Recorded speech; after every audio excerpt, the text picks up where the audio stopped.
Standing in the deserted hallway after the reconciliation, my unfaithful ex-husband threw a photo of the black card straight in my face and snarled, "Do you really think you deserve this? You're a scheming, disgusting woman." My chest tightened and I trembled with indignation, but seeing his smug expression, I silently turned and walked away. He couldn't have imagined that my late father had secretly prepared the ultimate weapon for me to expose his true face. This story carries real weight. Before we begin, I'd love to hear from you. Have you ever been wrongly accused of something? Drop a comment below. Your words might be exactly what someone else needs to read today. Quick note: some details have been adjusted for storytelling, but the heart of this message is what I hope stays with you. The phone rang while I stood in my Hartford studio with a teacup halfway to my lips, staring at the half-stripped window frame I'd been refinishing since dawn. I almost didn't answer. Restoration work pays by the piece, not the hour, and I'd already lost 20 minutes that morning trying to coax Wren into eating something other than crackers. "Ms. Prescott, this is Theron Caldwell. I'm the executor of Harlan Thorne's estate." I knew the name. Harlan had mentioned his attorney once or twice, 55, methodical, the kind of man who spoke in the same measured tone, whether discussing weather or dismantling opposing counsel. I set the teacup down on my workbench, steadying my hand. "I'm calling regarding the estate settlement," he continued. "The trust fund, the house on Willow Creek Road, and the coastal property, all of it comes to you." I didn't speak, couldn't. "The trust is valued at $19 million, derived from international architectural patents. Mr. Thorne registered between 1998 and 2018. Documented clean, entirely legitimate." He was very clear in his instructions. 19 million. The words came out barely louder than a breath. "Yes, the Hadley house is unencumbered, no mortgage, maintained impeccably. There's also a coastal property in Maine, details forthcoming. I'll need you to come to my office Thursday at 2 to review the paperwork. Can you make that time?" I said yes. I think I said yes. The call ended and I stood there holding my phone, looking at the cracked plaster walls of the studio apartment I'd rented after the divorce, at the restoration tools scattered across every flat surface at the crib, wedged into the corner where my daughter slept. Wren was 2 years old, arms stretched wide in sleep, like she was trying to hold the whole world. She'd never meet her grandfather. Harlan had been gone 11 days, when his carefully prepared legacy began to unfold, 68 years old, methodical to his last breath, and I hadn't even known he was sick. $19 million. I thought about the apartment, 400 square feet, one window that didn't open all the way, a kitchenette where I couldn't cook and work at the same time because there wasn't room for both. Wren's crib 10 feet from my workbench because there was nowhere else to put it. I was 30 years old, an orphan with a 2-year-old daughter, living in a space where the only thing I owned outright was my skill with damaged things. I restored old homes for people who had the money to care about crown molding and original hardwood. I was good at it. It wasn't enough. And Harlan, quiet, precise. Harlan, who treated me like family. From the first day Desmond brought me to Thanksgiving dinner, had left me everything. Not his son, me. I crossed the studio and stood beside Wren's crib, watching her breathe. Her hair was dark like mine, fine and tangled from sleep. She had Desmond's nose, unfortunately, but my stubborn chin. In the 11 days since Harlan died, she'd asked twice where Grandpa was. I'd told her he was resting. It seemed kinder than explaining that his heart had simply stopped one Tuesday morning while he was writing a list of things to fix around the house. The window latch in the kitchen, the loose board on the back porch, paint the trim. He never got to any of it. I turned back to my workbench, to the teacup still steaming faintly, and a memory surfaced so vividly I could smell the pine garland Harlan had hung that year. 5 years ago. The first Christmas I'd spent at the house on Willow Creek Road, back when Desmond still pretended we were building something. I'd brought Harlan a painting, a small crooked landscape I'd made in an art class I couldn't really afford, trying to prove I was cultured enough to marry into a family that had things like trust funds and historical homes. "It's not very pretty," I'd said, handing it over in its cheap frame. "I'm sorry." Harlan hadn't answered. He'd just taken it, examined it the way he examined everything carefully without judgment, and walked to the living room. He'd removed a framed architectural rendering of some building he'd designed in the 90s, set it aside, and hung my terrible little painting in its place. Then he'd pulled out an architect's level and adjusted it until it was perfectly straight. He never said a word about it, just stepped back, nodded once, and asked if I wanted tea. That painting, the crooked little landscape I had made for him that first Christmas, not knowing yet what kind of man he was, hung in his living room for 5 years. Every time I visited there it was prominent, centered, level. I didn't know then what was behind it. I didn't know about the black card he'd kept there, the trust fund documents, the choice he'd made long before I understood what I meant to him. I didn't know he had been watching over me not just from the day Desmond brought me home, but from before. From years before. Theron's voice echoed in my head. He was very clear in his instructions. Harlan Thorne had been clear about everything. The patents meticulously documented. The house maintained to the last detail. The trust structured so carefully that even an attorney as precise as Theron Caldwell sounded impressed. And me. 30 years old, standing in a studio apartment with paint under my fingernails, and a daughter who would never know her grandfather, holding the knowledge that I had just inherited a fortune from a man who hung my ugly painting like it was a masterpiece. I looked at Wren still sleeping and felt something crack open in my chest. $19 million. The house where I'd spent 5 Christmases watching Harlan fix things with the patience of someone who believed broken things deserved care. A coastal property I'd never heard of. All of it mine. All of it left to me instead of the son who'd walked out on me when Wren was 6 months old, who'd accused me of trapping him, who'd signed divorce papers without asking about custody because he didn't want it. Harlan had made a choice. The painting hung in his living room for 5 years. I didn't know what was behind it, the black card, the trust, the intention. I didn't know he had been protecting me long before I walked through his door. But the next morning when I drove to Hadley to see the house one more time, I would find out exactly how carefully he had prepared. I drove to Hadley the next morning to see the house again, to stand in the rooms where Harlan had lived, and try to understand what he'd been trying to tell me. The painting still hung above the mantel. He'd used a level, an actual architect's level, the brass and wood kind he kept in his study for technical drawings. I remembered that December afternoon, in 2022 months after I'd married Desmond. I'd brought the painting wrapped in grocery store paper, embarrassed before I even handed it over.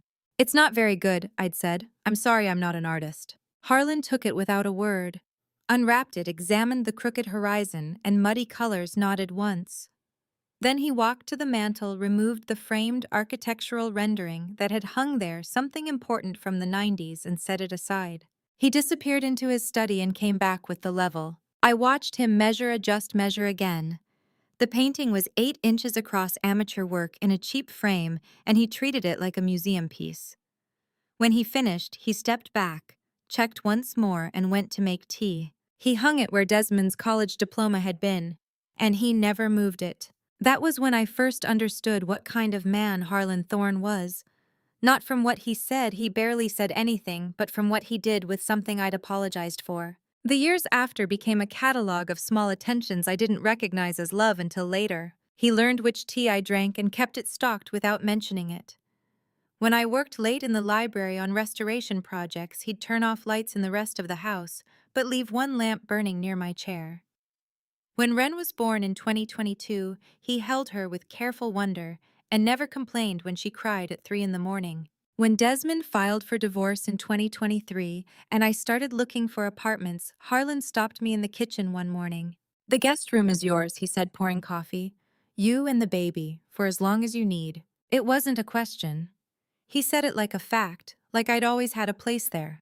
I stayed. There's a difference between someone who says they'll stay and someone who just stays quietly without announcement through ordinary days when leaving would be easy. Harlan didn't make speeches about family. He made sure there was milk for Wren's cereal, fixed the loose porch board before I could trip, asked about my restoration work because he was genuinely curious.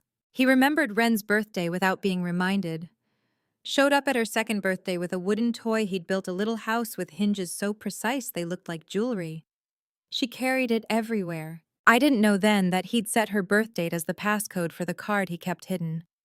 I just knew that when I walked into his kitchen at 7 in the morning there would be tea waiting, and he'd ask if I'd slept well. 3 days after he died, I went back to organize. I wasn't ready to think about estate lawyers or what any of it meant. I just needed to do something with my hands. The kitchen still smelled like his coffee. Dark roast, no sugar, 15 years of the same brand. His mug sat in the drying rack, rinsed clean, waiting for a morning that wouldn't come. I found the to-do list on the refrigerator held by the lighthouse magnet that had been there since I moved in. His handwriting precise as everything else. Fix kitchen window latch. Replace washers upstairs bathroom. Paint back porch trim. Wren, 47 Shoreline Drive. I stared at the last line. Her name written the same way he'd written fix latch and paint trim, followed by numbers and a street name I didn't recognize. Not our street. Not any street in Hadley. I pulled the note off the refrigerator and folded it into my coat pocket. My fingers brushed the paper's edge smooth and worn, like he'd handled it many times. I didn't turn it over. Some part of me knew there was more instructions, more things he'd prepared that I wasn't ready to find. The light through this kitchen window caught the dust in the air. I remembered him standing there 2 weeks ago, coffee in hand, saying he'd get to that latch soon. He ran out of time for the small things. But the big things, the trust, the house, the careful architecture of a legacy designed to protect the people he'd chosen, those he'd finished years ago. I stood in his kitchen with the note in my pocket and understood that Harlan had been preparing for this long before his heart stopped. He'd built something that would outlast him, structured so carefully I couldn't see the framework until I was standing inside it. The note was still in my pocket when I got home that evening. I put it on my own refrigerator next to Wren's drawing of a house that looked nothing like any real house, but everything like the way a 2-year-old sees the world, big and simple and safe. The next morning, a certified letter arrived. I signed for it in my doorway, Wren pulling at my leg asking for breakfast.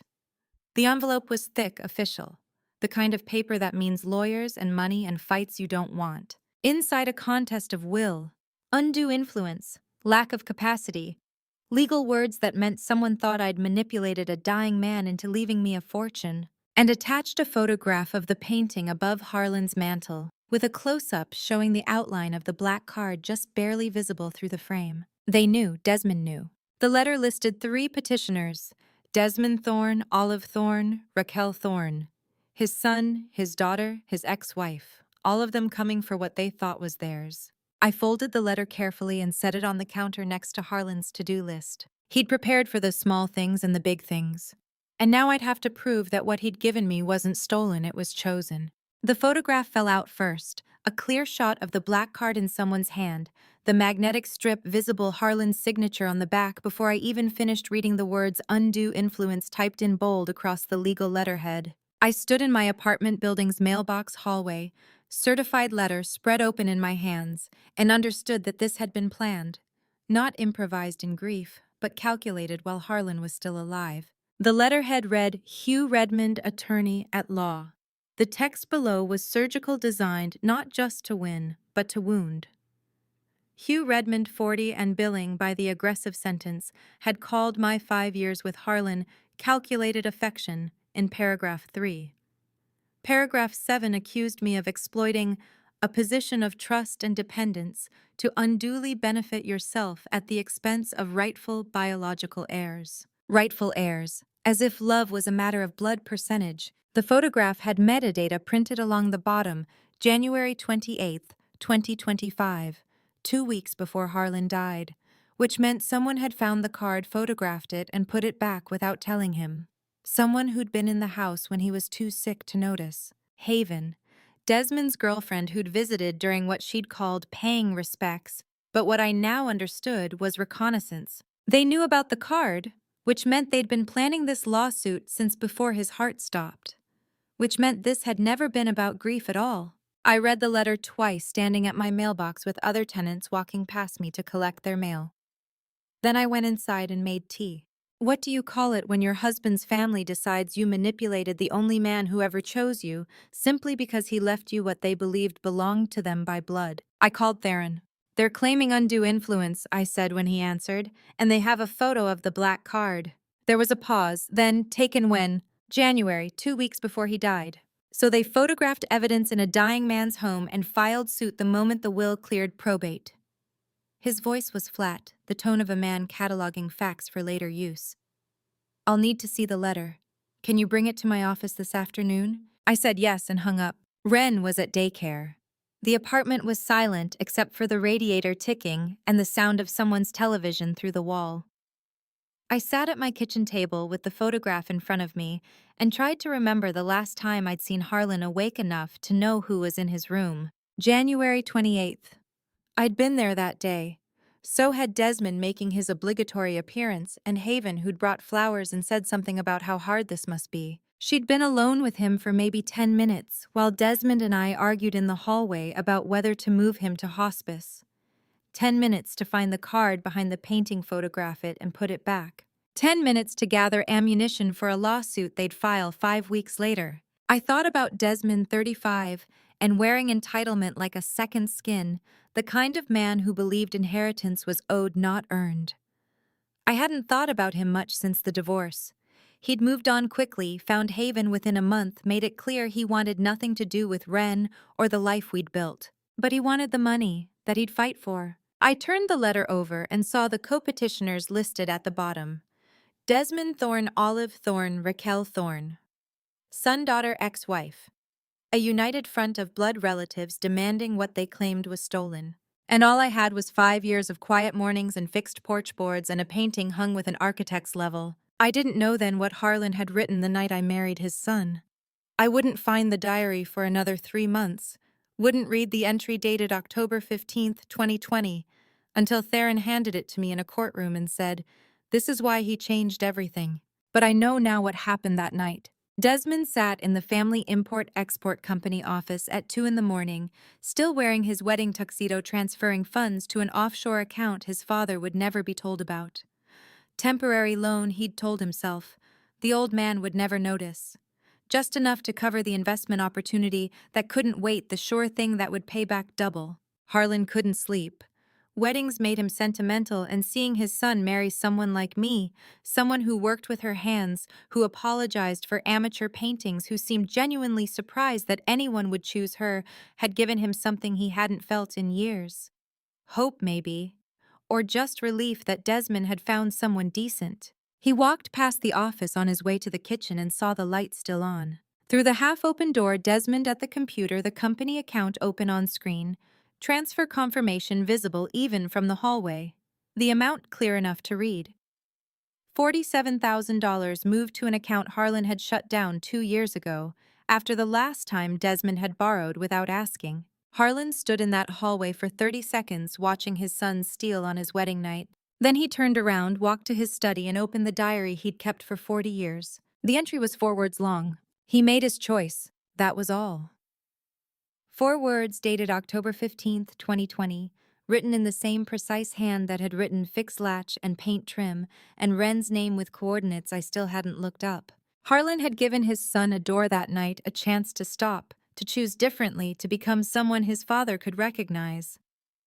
And Desmond had walked through it straight into theft in his wedding tuxedo, while his new wife slept upstairs believing she'd married into a family that might finally feel like home. 4 words. That was the moment Harlan started building something else, something Desmond would never see coming because he'd never believed his father was watching. The diary sat in Harlan's study for 5 years, recording every choice Desmond made after that. Every lie, every shortcut, every time he chose the easy wrong over the hard right. And somewhere in the back of that diary, folded between pages about his son's descent, was an envelope addressed to a law firm 8 years before I met Desmond at all. Before the wedding, before the painting, before any of it. An envelope with a tuition receipt and instructions I wouldn't understand until much later. The anonymous scholarship that paid for my restoration training had a donor after all. I went back to Thorne House that afternoon, searching for evidence, anything that might explain why Harlan had chosen me over his biological children. The envelope was yellowed at the edges, addressed to a law firm I'd never heard of, tucked in a filing cabinet drawer labeled 2017.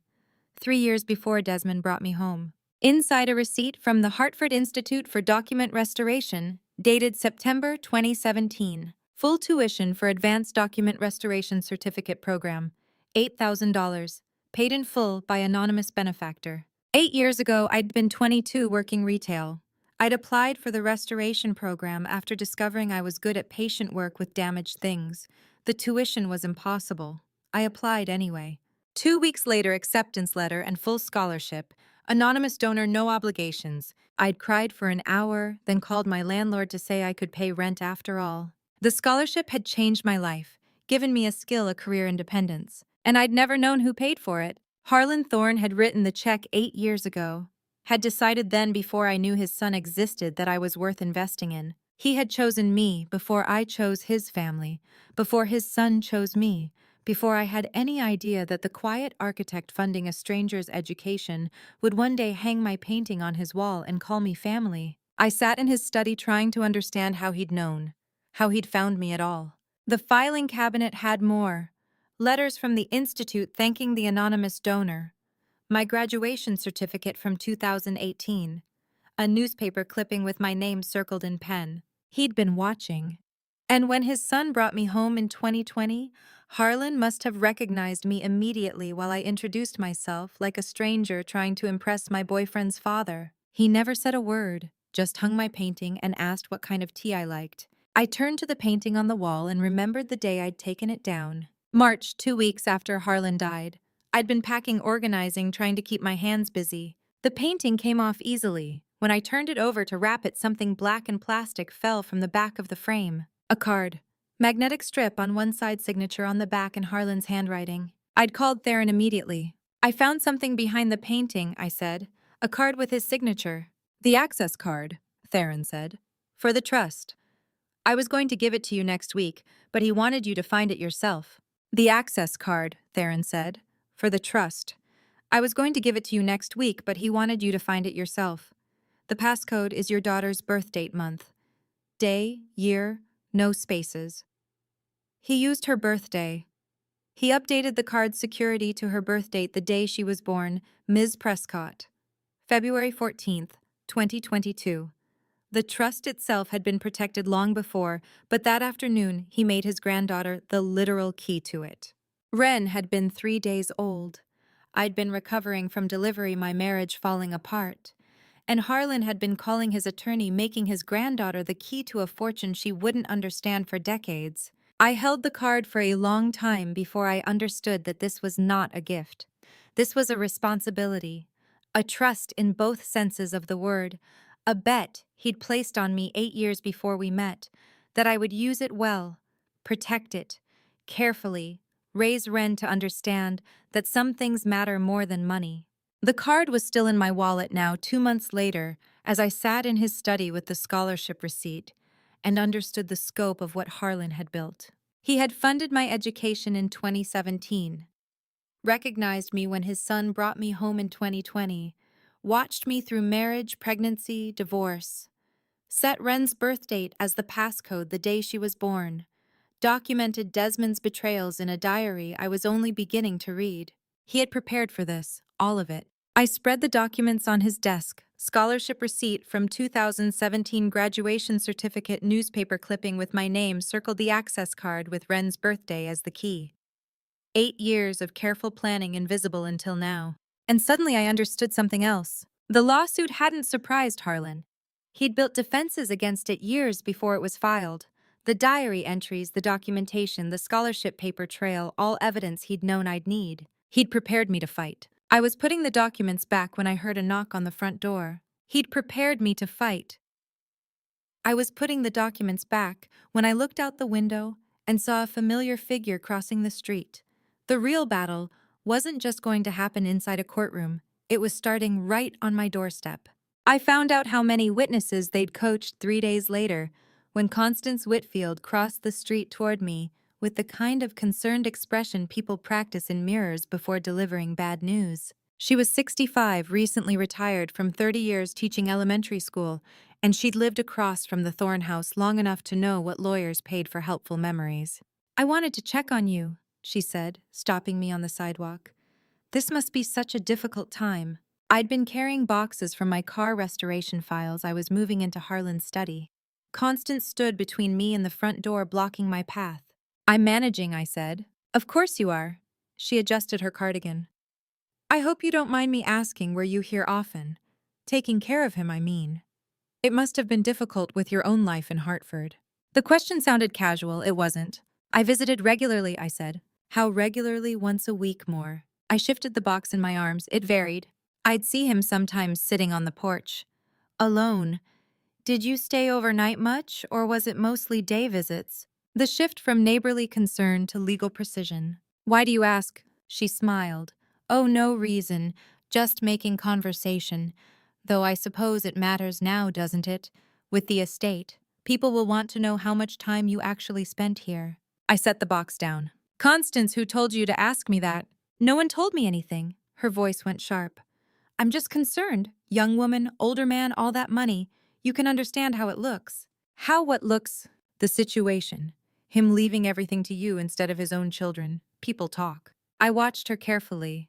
The practiced rhythm of her questions, the specific details she was fishing for. What exactly are people saying? That you were here all the time those last few months. That he was vulnerable, sick, easy to influence. That you isolated him from his family. She paused. Were you here all the time? I was here when he needed me. But overnight. Because I don't remember seeing your car overnight much. Maybe a few times, but not like you were living here. She was asking exactly what a lawyer coaching a witness would need to know. Exactly. What does it cost to convince a retired teacher to lie under oath a few $1,000s a promise of righteousness, or just the thrill of being important to someone else's family drama? I think you should go, I said. Constance didn't move. I'm trying to help you. If people are going to testify about what they saw or didn't see, you should know what they're going to say. Is that a threat? It's friendly advice. Though I suppose if someone asked me directly in court, I'd have to tell the truth. That I rarely saw you here. That Harlan spent most of his last months alone. That's not true. Isn't it? I live right across the street. Your car wasn't here most nights. I'd see Harlan on the porch by himself, looking like he was waiting for someone who wasn't coming. She had the details ready, too ready. This wasn't speculation, this was rehearsed testimony. Did Olive Thorne pay you to say that? Constance's face went tight. I don't appreciate the accusation. Answer the question. No one paid me anything. I'm simply telling you what I observed. You weren't here, he was alone. And now you have everything. She had the narrative perfected. The lonely old man, the absent young woman, the sudden inheritance. Exactly what Hugh Redman would present to prove undue influence. And it was all lies. You're saying I isolated him, I said slowly. That I wasn't here, but somehow I isolated him. I'm saying what I saw, or what I didn't see. You taking care of him. His real family being turned away. His real family visited twice in 8 months. Do you? She smiled. How convenient. Though I suppose you kept those records. Controlled all the information. That's what isolation looks like. She had answers for everything. Scripted responses that turned every piece of evidence into proof of manipulation. This wasn't just coached testimony. This was coordinated. Olive had built a narrative and distributed it to anyone willing to perform it. She had asked exactly the right questions, the wrong kind of right, the kind that came from a script someone handed her over coffee and a check. I think we're done here, I said. I think so too. Constance stepped aside. When they call me to testify, I'll have to tell the truth. What I saw, what I didn't see, what it looked like from across the street. You do that. She walked away looking satisfied, like she'd completed an assignment and earned a gold star. I counted to 10. Then I went inside, locked the door, and called Theron. They're building witnesses, I said when he answered. Constance Whitfield just spent 15 minutes asking very specific questions about overnight stays in isolation. Did you answer? Barely. But she already has her testimony ready. She's going to say I was never here, that Harlan spent his last months alone. Theron was quiet. Then, is that true? No. I was here 3 to 4 times a week minimum during his illness. More toward the end. I have documentation. What kind of documentation? Restoration work. I filmed every project I worked on in his house over the past 3 years. 47 videos, all time-stamped, all showing me here working while he sat in his chair reading or watching me fix things. You filmed yourself working. I film all my restoration projects, documentation for clients, proof of process. I never thought I'd need it to prove I wasn't lying about loving someone. Send me everything you have, Theron said. Dates, times, anything that puts you in that house when she claims you weren't. The mediation is in 6 weeks. Will that be enough time? It'll have to be. They're not just contesting the will, they're building a character assassination. We need to counter it before it solidifies. I hung up and stood in Harlan's study looking at the shelves of restoration files, the videos backed up on drives I'd kept meticulously organized. 47 videos. 3 years of documented work. Proof that I'd been here, that Harlan hadn't been alone, that whatever Constance was being paid to say was perjury. And in 6 weeks, I'd walk into that mediation conference room with Desmond, sitting across the table looking at me like I was an object he'd been cheated out of. They had coached witnesses and false testimony. I had the truth time-stamped and backed up in triplicate. The mediation was 6 weeks away, and I needed every second to prepare. 6 weeks of preparation ended in a conference room with glass windows overlooking a street I didn't recognize, watching Desmond sit across the table from me for the first time in 2 years. The way he looked at me like I was an object he'd been cheated out of told me everything I needed to know about how this mediation would end. Hugh Redmond had brought a stack of papers 3 inches thick and an expression that suggested he'd won before we started. Theron sat beside me with a single leather portfolio and the calm of someone who'd seen this performance before. The mediator, a woman in her 50s who introduced herself as Barbara and reminded us this was voluntary, opened with standard protocol about good faith negotiation. Hugh interrupted her in the second minute. The relationship between Ms. Prescott and the deceased was characterized by calculated affection, he said, as if we were already in court. Strategic cultivation designed to isolate him from his biological family and secure financial benefit through undue influence. Theron didn't look up from his notes. Counsel, when did your client last visit his father? Hugh shifted. My client's visitation frequency is irrelevant to— I'll wait, Theron said. Desmond spoke for the first time.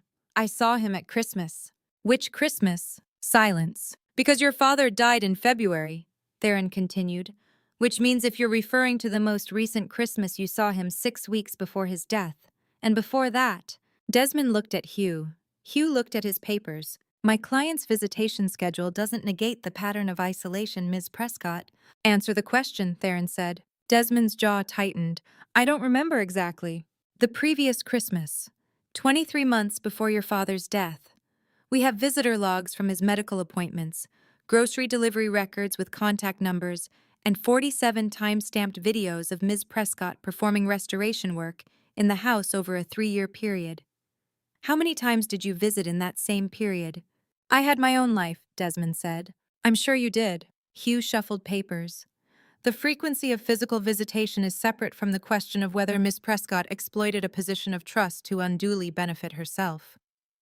The black card found hidden behind a painting, she gave him the passcode set to her daughter's birth date, the complete exclusion of biological heirs. The card wasn't hidden, Theron interrupted. It was stored, behind a painting Mr. Thorne hung with an architect's level the day he received it. The passcode was set 3 years before his death when he was in perfect health. And the exclusion of biological heirs, as you call it, was documented in a will drafted 15 years ago and updated 4 times all, while Mr. Thorne was under the care of 3 different physicians who will testify he was fully capable. Hugh smiled. We have witnesses who will testify that Ms. Prescott was rarely present during the deceased's final months. That he spent significant time alone, isolated from— Which witnesses? Neighbors who observed— Names. Hugh glanced at Desmond.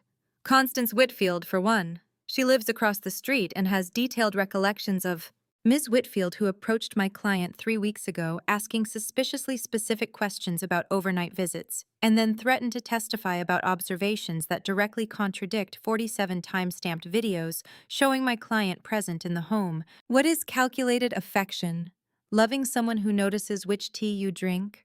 Or filing a lawsuit the moment you discover the will didn't list your name first? The mediation lasted 40 minutes. Hugh used the phrase calculated affection 4 more times. Desmond said almost nothing, just stared at me with the cold entitlement of someone who believed he'd been robbed by blood and law. Barbara tried 3 times to steer toward compromise. The 4th time, Theron said, We're not settling. If Mr. Redmond believes his case has merit, we'll see him in court. We left separately. Theron through the main elevator, me toward the restroom. I was in the hallway alone when Desmond caught up. No lawyers, no mediator. Just him and me in a white hallway with stone floors that made his footsteps echo. You really think you deserve this? He wasn't shouting. His voice was low, controlled. You really think you manipulated my father well enough to get away with it? I turned around. He was holding the photograph from the lawsuit, the black card in someone's hand. He shoved it toward me. You were pretending to care about my father just to get your hands on this, you scheming, disgusting woman. I looked at the photograph, then at him. Your father hung my painting the day I walked in, I said quietly. He used a level to make it perfectly straight. He hung it where your college diploma had been, and he never moved it. Not once in 5 years. Desmond's face went still. He never hung anything of yours, I continued. Not your diploma, not your architecture award from high school. Nothing.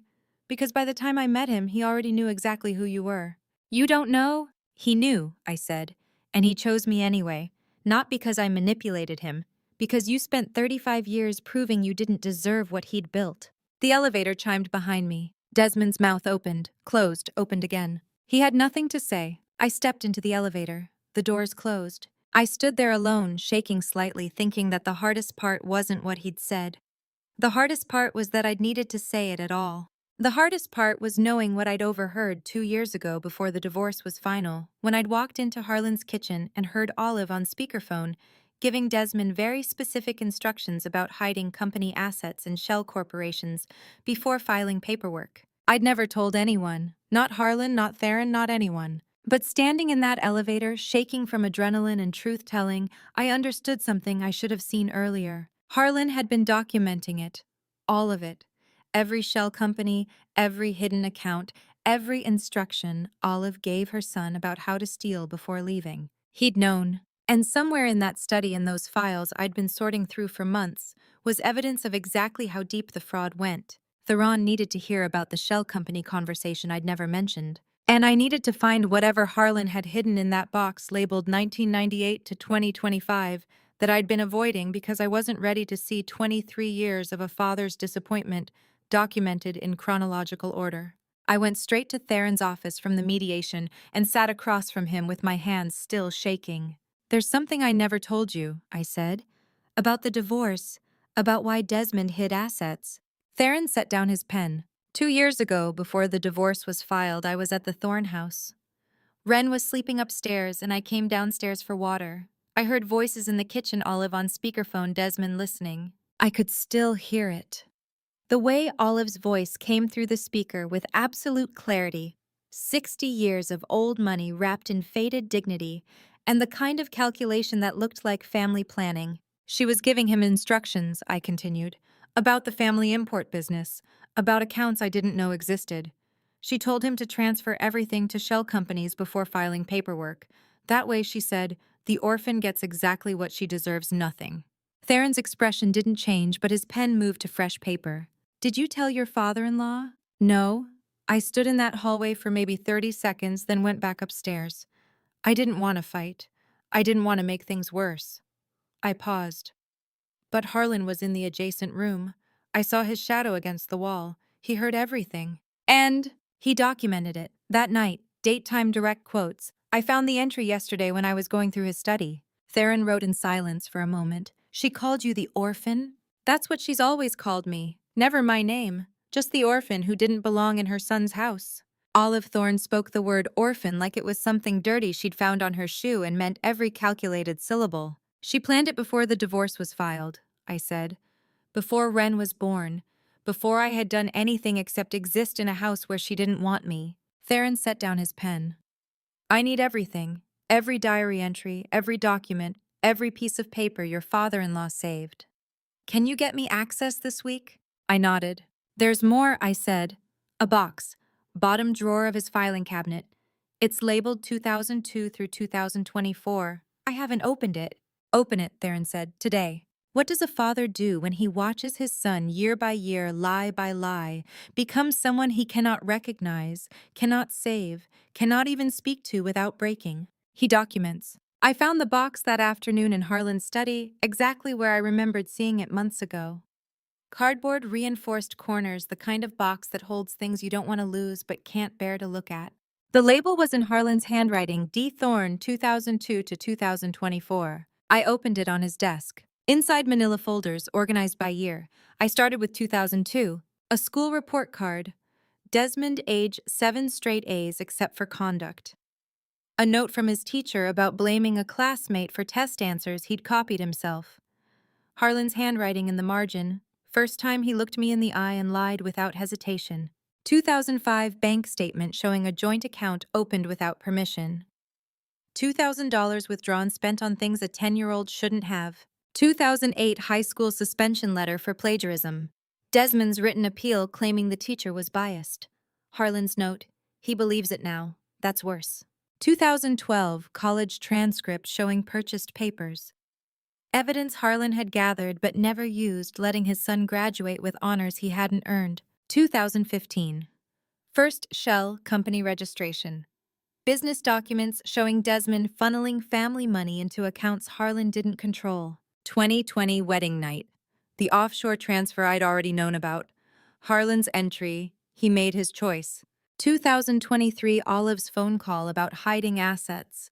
Harlan's transcription word for word, including her casual cruelty, let the orphan keep the furniture. It's all she'll get. 23 years. He had documented 23 years of a son becoming someone he did not recognize. I sat in his chair surrounded by evidence of a father's slow heartbreak and understood what this box meant. It wasn't just proof of fraud, it was proof of hope dying in increments. Every folder represented a moment when Harlan thought maybe this time, maybe this lie would be the last one, maybe his son would choose differently. And every folder after proved he was wrong. I was replacing files when something fell out of the 2017 folder. A photograph. Me sitting in Harlan's library, reading a book about architectural restoration. I didn't remember anyone taking it. The angle suggested he'd been standing in the doorway and I'd been too absorbed to notice. I turned it over. Harlan's handwriting, she reads the way people read when they mean it. 3 years before Desmond brings her home.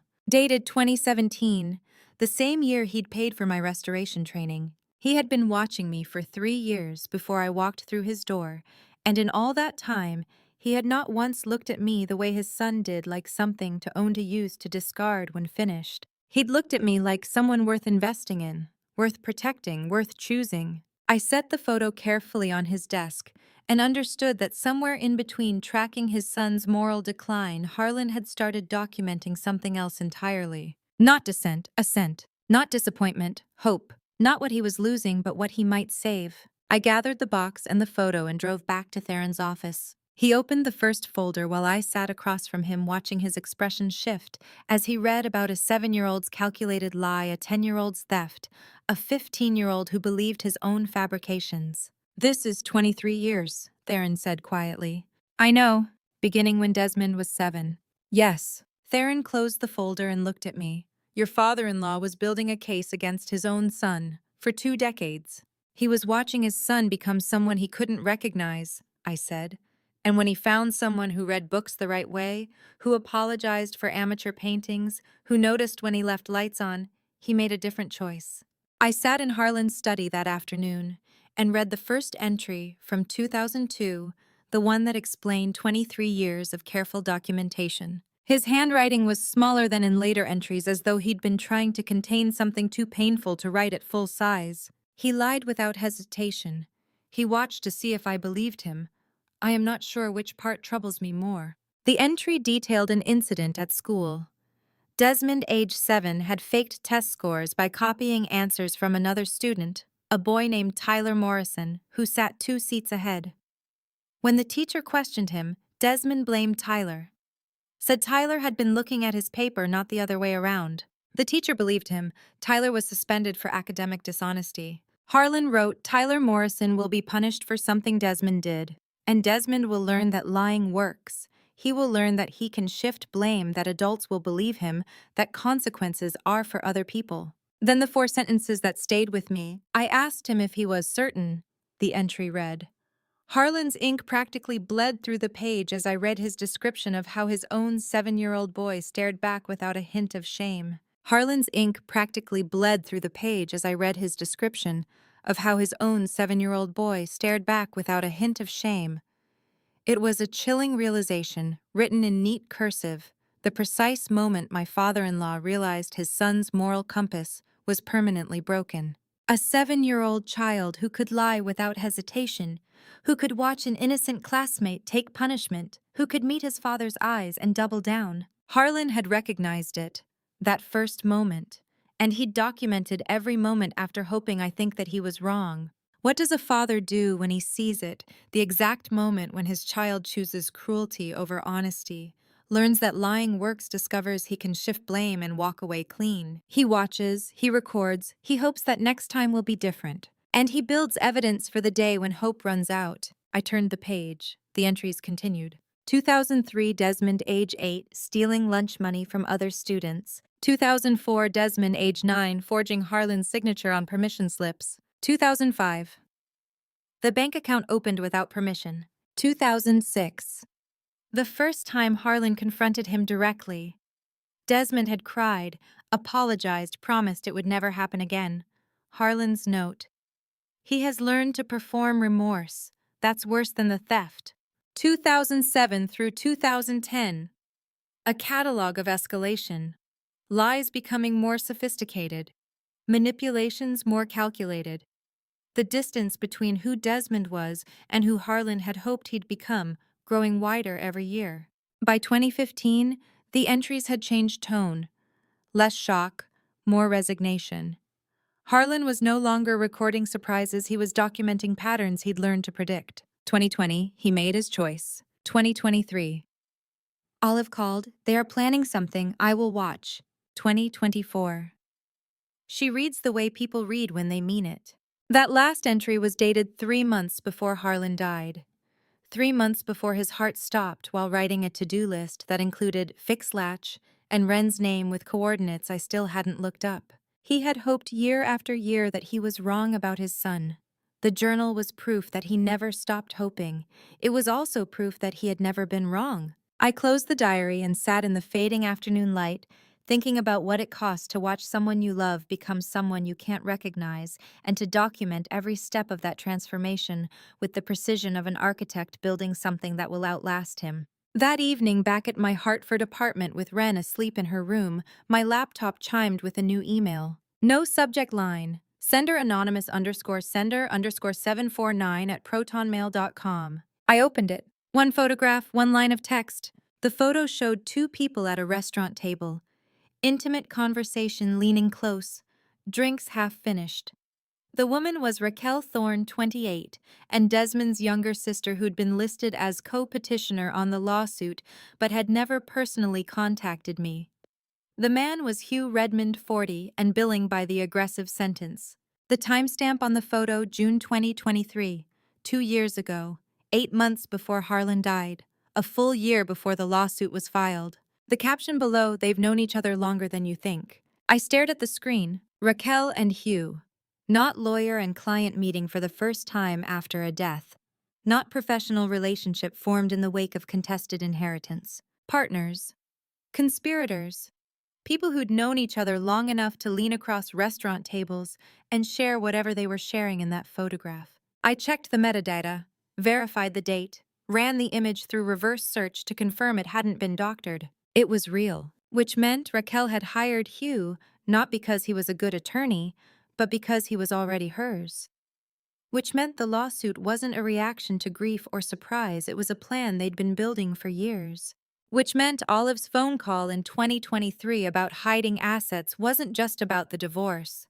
It was about preparing for the moment when Harlan's will would become public and they'd need a lawyer who was already invested. Someone out there was watching this case unfold and wanted me to win, but not enough to sign their name, which meant they were either afraid or complicit or both. I saved the photo and forwarded it to Theron with a single line. Harlan Thorne and Hugh Redmond, June 2023, thoughts. His response came back in minutes. Where did you get this? Anonymous email. From who? I don't know. But they want me to know that Raquel and Hugh were working together before the lawsuit. This changes things, Theron wrote. If they had a pre-existing relationship, Hugh should have disclosed it.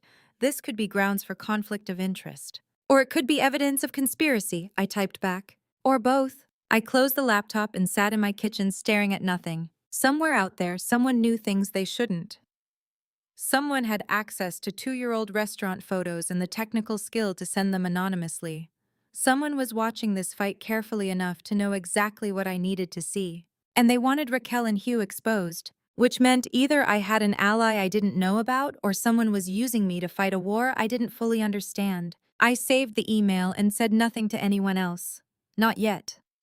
Because whoever sent it had given me two pieces of information. Raquel and Hugh were partners, not just lawyer and client. And somewhere in this mess, someone was on my side.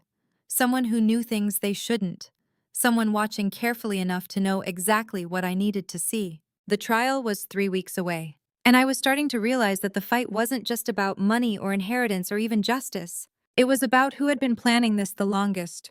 The anonymous email sat in my inbox for 2 days before I stopped checking to see if they'd sent anything else. Whoever they were, they'd given me what they wanted me to see, proof that Raquel and Hugh had been planning this longer than anyone admitted. Now I needed proof of my own. 3 weeks before trial, Theron looked up from his notes and asked the question that would change everything. Do you have any evidence, time-stamped, documented evidence showing you were regularly present at the house? I was in his office going through depositions Hugh had filed, each one painting me as an opportunist who'd appeared in Harlan's final months. What kind of evidence? Anything time-stamped, anything with dates. We need to prove constant presence, not occasional visits. Constance will testify you were rarely there. We need to prove she's lying. I thought about it. Medical appointment records, grocery receipts, the visitor logs from when Harlan was hospitalized. I have 47 videos, I said slowly. Time-lapse restoration work. I filmed projects in his study over 3 years for my portfolio technical documentation. Theron set down his pen. Time-stamped. Everything. Date, time, location, metadata, and I paused, remembering. His voice is on every single one. His voice in the background. Asking if I wanted tea, commenting on the weather, telling me he was turning off the lights in the other room. I could hear it now, the way his voice would break through my concentration while I worked. Just small things, but it's there, 3 years of it. Theron stood up. Send me everything, every video. I need to see them today. I went home and pulled up the archive. 47 videos spanning 2021 through 2024. Window frame restoration cabinet, refinishing door, hardware repair. Each one showing my hands working the project, progressing in time-lapse hours compressed into minutes. And in almost every one, somewhere around the middle, Harlan's voice. Kalliope, do you want tea? Kalliope, it's getting cold out there. Kalliope, I'm heading to bed. Take your time. Kalliope. I sent everything to Theron and sat at my kitchen table listening to pieces of conversations I'd forgotten I'd recorded. Harlan asking about Wren. Harlan mentioning a book he'd found for me. Harlan saying he'd fixed the back gate while I was working so I wouldn't trip on my way out. 3 years of ordinary life, accidentally documented, time-stamped proof that I'd been present in that house the way family is present, constantly, casually, without announcement. That night I returned to the diary, reading entries I'd been avoiding. 1 year before his death, Harlan had written about his medication. The entry was dated August 2024, 6 months before he died. I noticed today that the pills in my bathroom cabinet are not the prescription Dr. Hayes wrote. Similar color, similar size, but different imprint. I checked the label, correct medication name, incorrect dosage. I have moved the correct medication to my study desk drawer. I will not mention this to anyone. I will simply watch. I read it 3 times. Someone had switched his heart medication, deliberately, to a dosage that could cause dangerous interactions with his other prescriptions. And Harlan had noticed, said nothing, and quietly moved his medication somewhere safer. He had been an engineer his entire life. When something was broken or dangerous, you didn't make speeches about it. You quietly moved it somewhere safe and continued the work that needed doing. But he'd documented it. Date, medication names, location of the switched pills. I turned the page. The next entry was about Haven. I hadn't known Haven Lockwood well. 30, coldly practical, Desmond's girlfriend who'd appeared sometime after our divorce and stayed just long enough to be useful. She'd visited Harlan in the hospital once, I remembered. Said she wanted to pay respects on Desmond's behalf. Harlan's entry told a different story. E visited today. She spent more time looking at my briefcase than at me. E. Haven's middle initial was Elizabeth. I'd seen it on the visitor log. The entry continued. I was pretending to sleep. She thought I was unconscious. They'd given me medication for the heart monitoring, and I let her think it had knocked me out completely. She examined my briefcase for approximately 10 minutes, photographed several documents with her phone.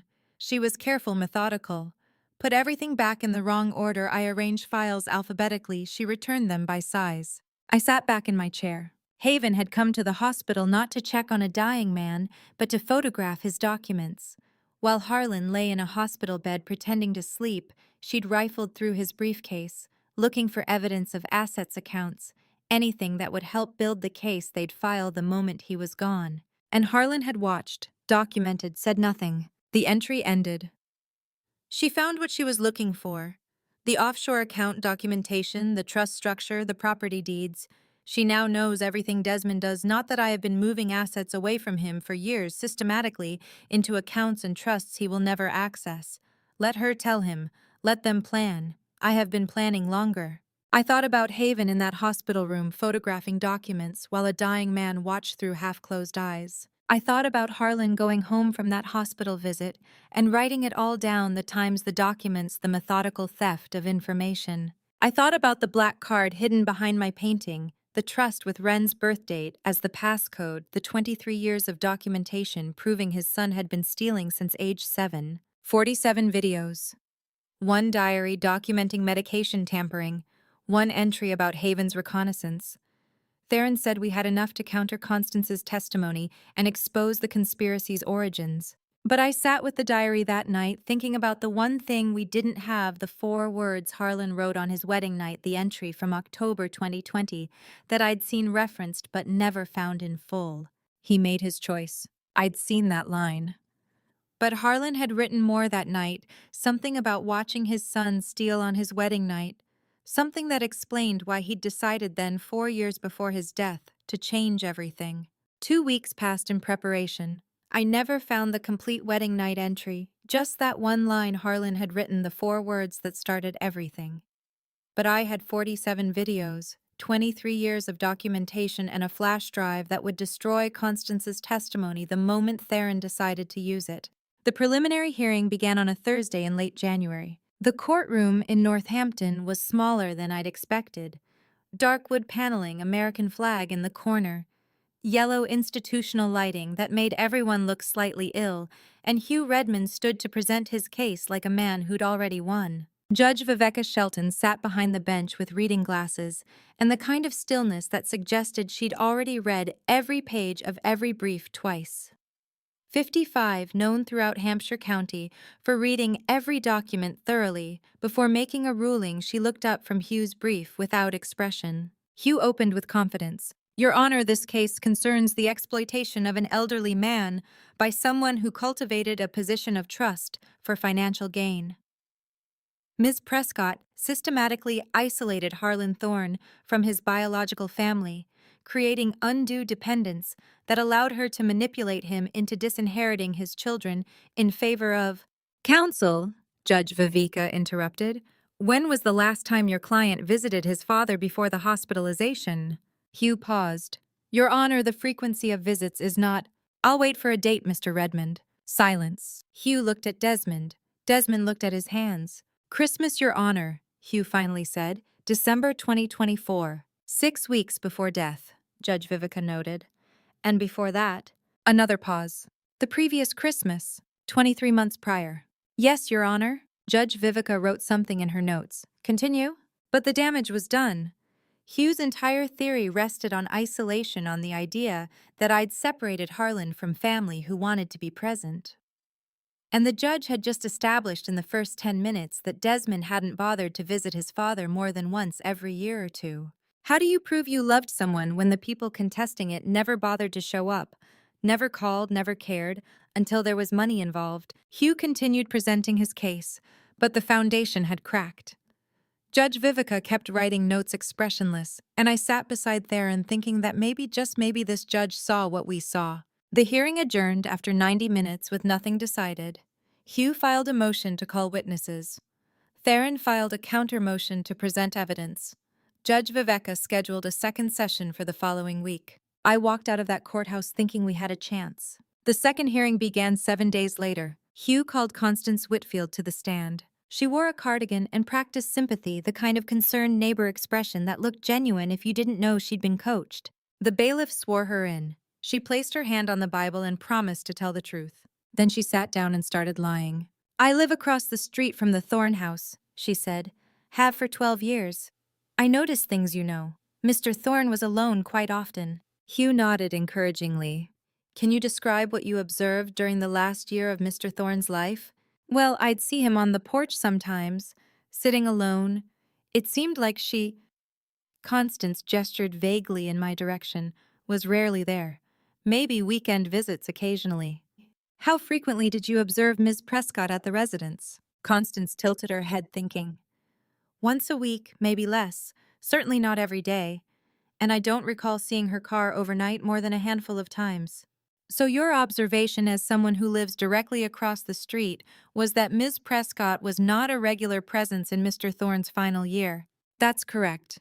He spent most of his time alone. I felt sorry for him, honestly.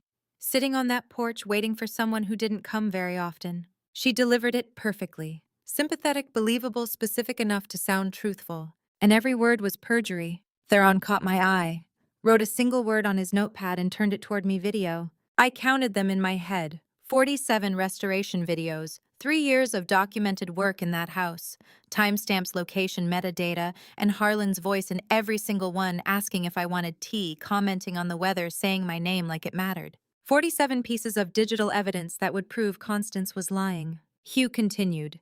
Ms. Whitfield, in your observation, did Mr. Thorne appear isolated? Yes, very much so, especially toward the end. I'd wave to him sometimes and he'd wave back, but he always looked lonely. Did you ever see other family members visiting? Not often. His son came by occasionally, but mostly it was just Mr. Thorne alone in that big house. Judge Viveka was writing again. I couldn't read her expression. Theron had no questions, not yet. He just said, "No cross at this time, Your Honor. We'll be presenting rebuttal evidence." Constance stepped down, looking satisfied, like she'd done her civic duty, like she'd told a difficult truth that needed telling. Hugh looked pleased, Desmond looked vindicated, and I thought they have no idea what's coming. I passed a note to Theron. 47 videos, 47. He wrote back, afternoon session, projection. Judge Vivica called a recess for lunch. I walked out to the hallway and stood by the windows overlooking the street, watching people go about their ordinary lives, while mine hung in balance inside a courtroom where someone had just committed perjury with practiced confidence. Theron joined me. She's good, he said quietly. Believable. If we didn't have the videos, I'd be worried. Will the judge let you present them this afternoon? I already filed the motion. 47 time-stamped pieces of evidence showing you were present regularly for 3 years, each one containing Mr. Thorne's voice, each one proving she just lied under oath. What if Hugh objects? He will. But the videos are dated, time-stamped, and contain audio of the deceased. That's documentation, not hearsay. Judge Shelton will allow it.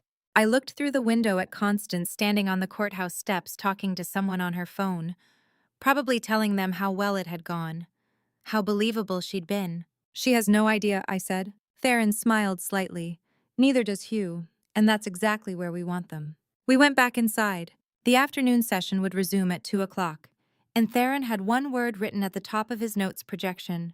In my bag on a single flash drive were 47 videos spanning 3 years each one, time-stamped, each one containing Harlan's voice in the background asking if I wanted tea, telling me he was turning off lights, saying my name. 47 witnesses who couldn't be coached, couldn't be bribed, couldn't lie. Just Harlan's voice preserved in digital files about to destroy everything Constance had just testified. The afternoon session resumed at 2 o'clock. Theron stood and said 3 words that changed everything. Rebuttal evidence, Your Honor. The bailiff wheeled in a projection screen. Hugh Redmond's confident expression began to crack. Your Honor, Theron said, holding up a flash drive. I have 47 videos documenting Ms. Prescott's restoration work at the Thorne residence over 3 years.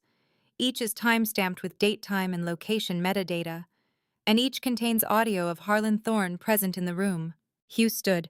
Objection, this is documented evidence, Judge Viveka interrupted. I'll allow it. Proceed. The lights dimmed. The first video appeared. Timestamp, March 15th, 2022.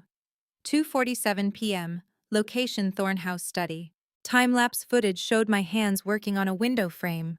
Hours compressed into 90 seconds, then clear as anything Harlan's voice. Kalliope, do you want tea? A pause, my voice distant. Yes, thank you. The sound of a teacup being set down beside my workspace. Theron played another.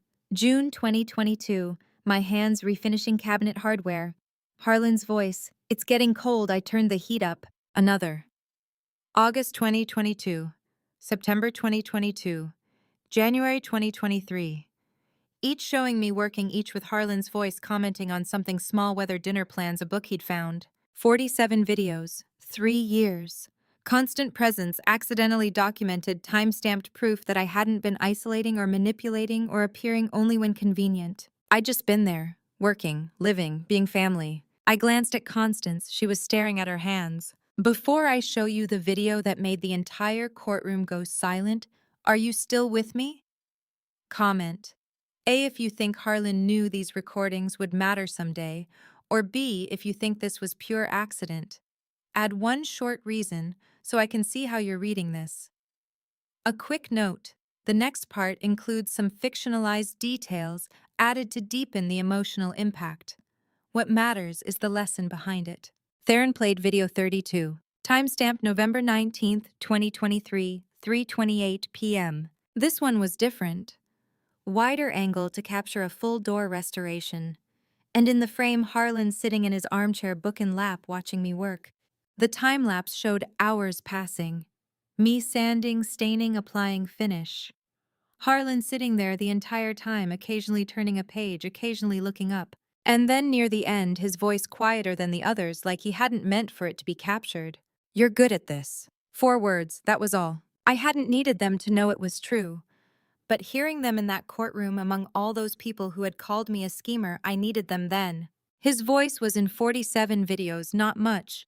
Just small things, asking about tea, noticing the temperature, saying my name. And in that courtroom, it was the loudest thing anyone had ever heard. The video ended. The room stayed silent. Judge Viveka looked at Constance. "Ms. Whitfield, you testified under oath that Ms. Prescott was rarely present, that Mr. Thorne spent significant time alone. Is that still your testimony?" Constance's mouth opened, closed. "I saw what I saw from across the street." "From across the street," Judge Vivica repeated. "Where you could see the porch but not the interior.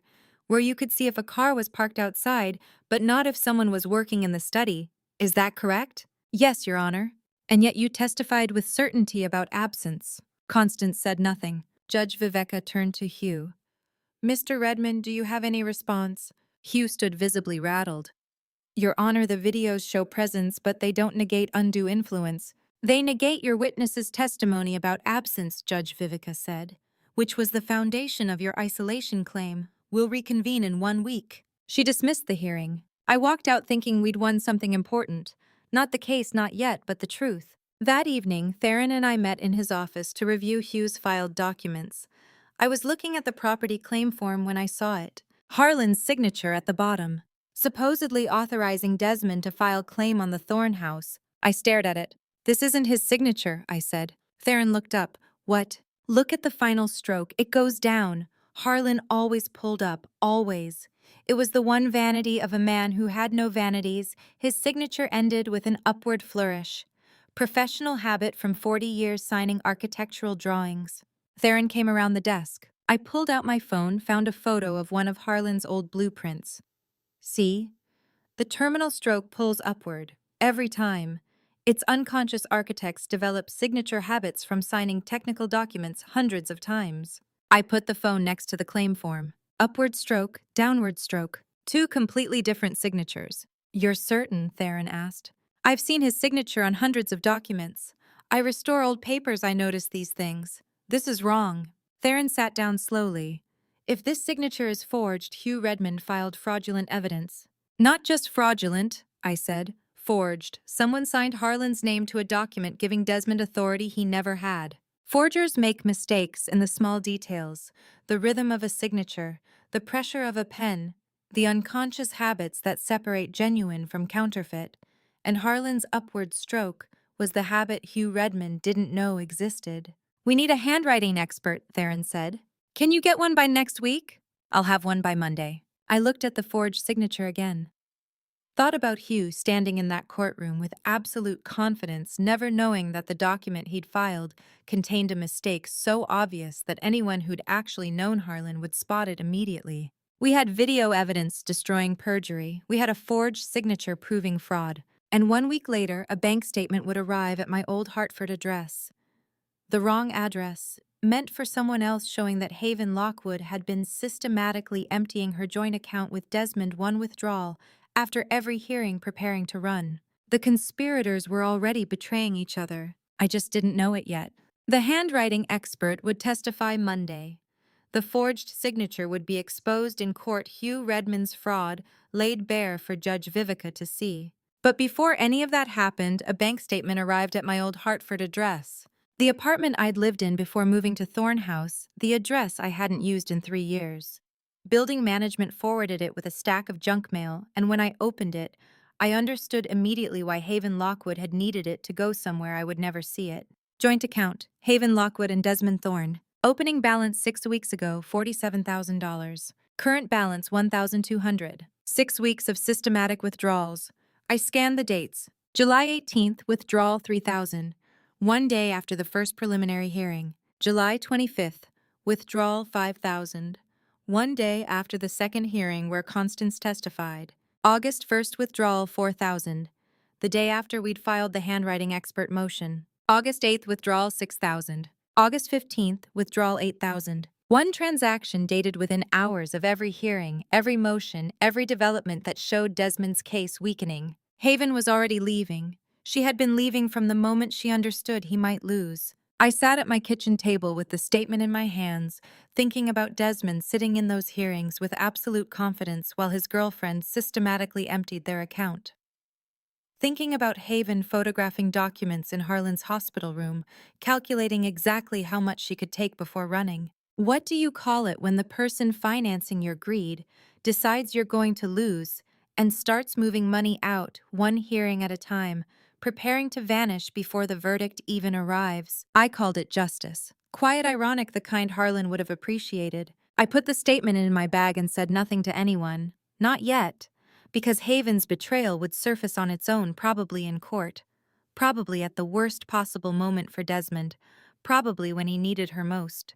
And I wanted to watch it happen. That evening I went back to Harlan's diary. The entry I'd been avoiding. The one from the wedding day itself. October 15th, 2020, afternoon. Harlan had written it before the ceremony, before I'd walked down the aisle in a dress I'd borrowed, before Desmond had said vows he wouldn't keep. The entry was longer than most, more detailed. I called Desmond to my study this afternoon, 3 hours before the ceremony. I handed him a manila envelope containing copies of every documented incident over the past 18 years, the thefts, the lies, the falsified records, the shell companies. Everything I had chosen not to report, not to act on, hoping he would choose differently. I said, "This is the last time I will ask, make it right." He took the envelope. He met my eyes. He said, "I will, Dad. I promise. Things are going to be different." He sounded sincere. He looked sincere. And I wanted more than I have wanted anything in years to believe him. The ceremony is in 2 hours. By tonight, he will be married to someone who reads books the way people read when they mean it. Someone who apologizes for amateur paintings. Someone who notices when lights are left on. I am giving him one more chance, not because he deserves it, because she does. The entry ended there. I turned the page. The next entry was dated 3 a.m. October 16th. He made his choice. I was awake. Couldn't sleep after the reception. Walked past the office at 2 a.m. and saw the light on. Saw him at the computer wedding tuxedo, still on transferring funds to the account I had shut down 2 years ago. $47,000. While his new wife slept upstairs. I stood in that hallway for 30 seconds. Then I came back here and opened this diary. I had given him a door that afternoon, a chance to stop, to choose differently, to become someone I could recognize. He walked through it and locked it from the other side. I will not ask again. I will not hope again. I will simply watch and document and prepare for the day when documentation becomes the only protection she has. I closed the diary. Harlan had given his son a door on the wedding day, a manila envelope full of evidence, a direct question, a final chance, and Desmond had looked him in the eye, promised change, and stolen that very night. Not because he needed the money, not because he was desperate, because that's who he was, who he'd always been, who Harlan had been documenting since age 7. I thought about that wedding night, me sleeping in the guest room while Harlan's new daughter-in-law exhausted from the ceremony, while Desmond sat downstairs in his tuxedo, transferring money his father had explicitly asked him not to touch. I thought about Harlan standing in that hallway, watching his last hope die, walking back to his study to document the moment his son chose theft over redemption. I thought about the envelope, the explicit chance, the promise that sounded sincere. And I understood why Harlan had started planning that very night. Why he'd begun moving assets, restructuring trusts, building the architecture of a legacy that would protect me from the son who'd proven on his own wedding night exactly who he would always be. I forwarded the bank statement to Theron with one line, "She's already gone." His response came back in minutes, "Save everything. This will matter." That night, the second anonymous email arrived. Not a photo this time, documents. A fee agreement between Hugh Redmond and Raquel Thorne, signed June 2023, 2 years before the lawsuit was filed, 18 months before Harlan died. Contingency-based representation: if they won the contested estate, Hugh Redmond would receive 40% of the recovery. 40% of $19 million. $7.6 million. They weren't just partners. They weren't just conspirators who'd known each other longer than they'd admitted. They had a contract, a financial arrangement, a percentage-based incentive to lie, to forge, to coach witnesses into perjury. 3 people, 1 financial arrangement, 19 million reasons to lie. I saved the documents and forwarded them to Theron. His response: "Trial is in 4 days, we're going to destroy them." I sat at my kitchen table with Harlan's diary open to the wedding night entry.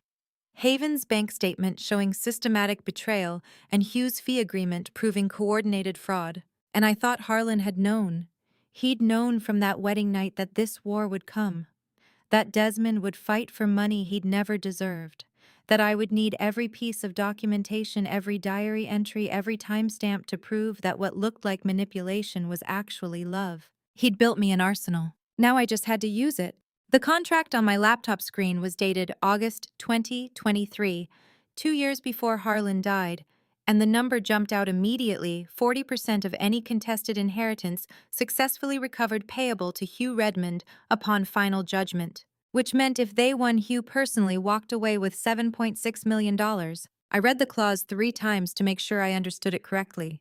Attorney shall receive 40% of any estate assets successfully recovered through litigation against Kalliope Prescott, payable upon final non-appealable judgment in favor of petitioners. Not a standard hourly rate, not a reasonable contingency fee, 40%. $7.6 million. The anonymous email had included other documents. Financial records showing Raquel's situation: $340,000 in combined debt. Credit cards maxed at 18% interest. A failed online boutique that had hemorrhaged money for 2 years. Personal loans from private lenders at rates that should have been illegal. She was drowning. And Hugh had offered her a lifeboat that required only one thing: help him take $19 million from the woman her brother had married and abandoned. 3 people, 1 contract, binding them together in coordinated fraud. If they won, Hugh got $7.6 million. Raquel got enough to clear her debts and start over, and Desmond got what he believed was rightfully his. If they lost, Hugh got nothing after years of work. Raquel stayed buried in debt, and Desmond had to live with losing to the orphan his father chose instead. $7.6 million, enough to make an unethical lawyer falsify signatures, coach witnesses to perjury, build an entire case on lies while billing by the aggressive sentence. Knowing the payday, waiting at the end, justified every fraud along the way. I forwarded everything to Theron: the contract, Raquel's debt records, the timeline showing they'd planned this 2 years before filing suit. Then I went to check on Wren.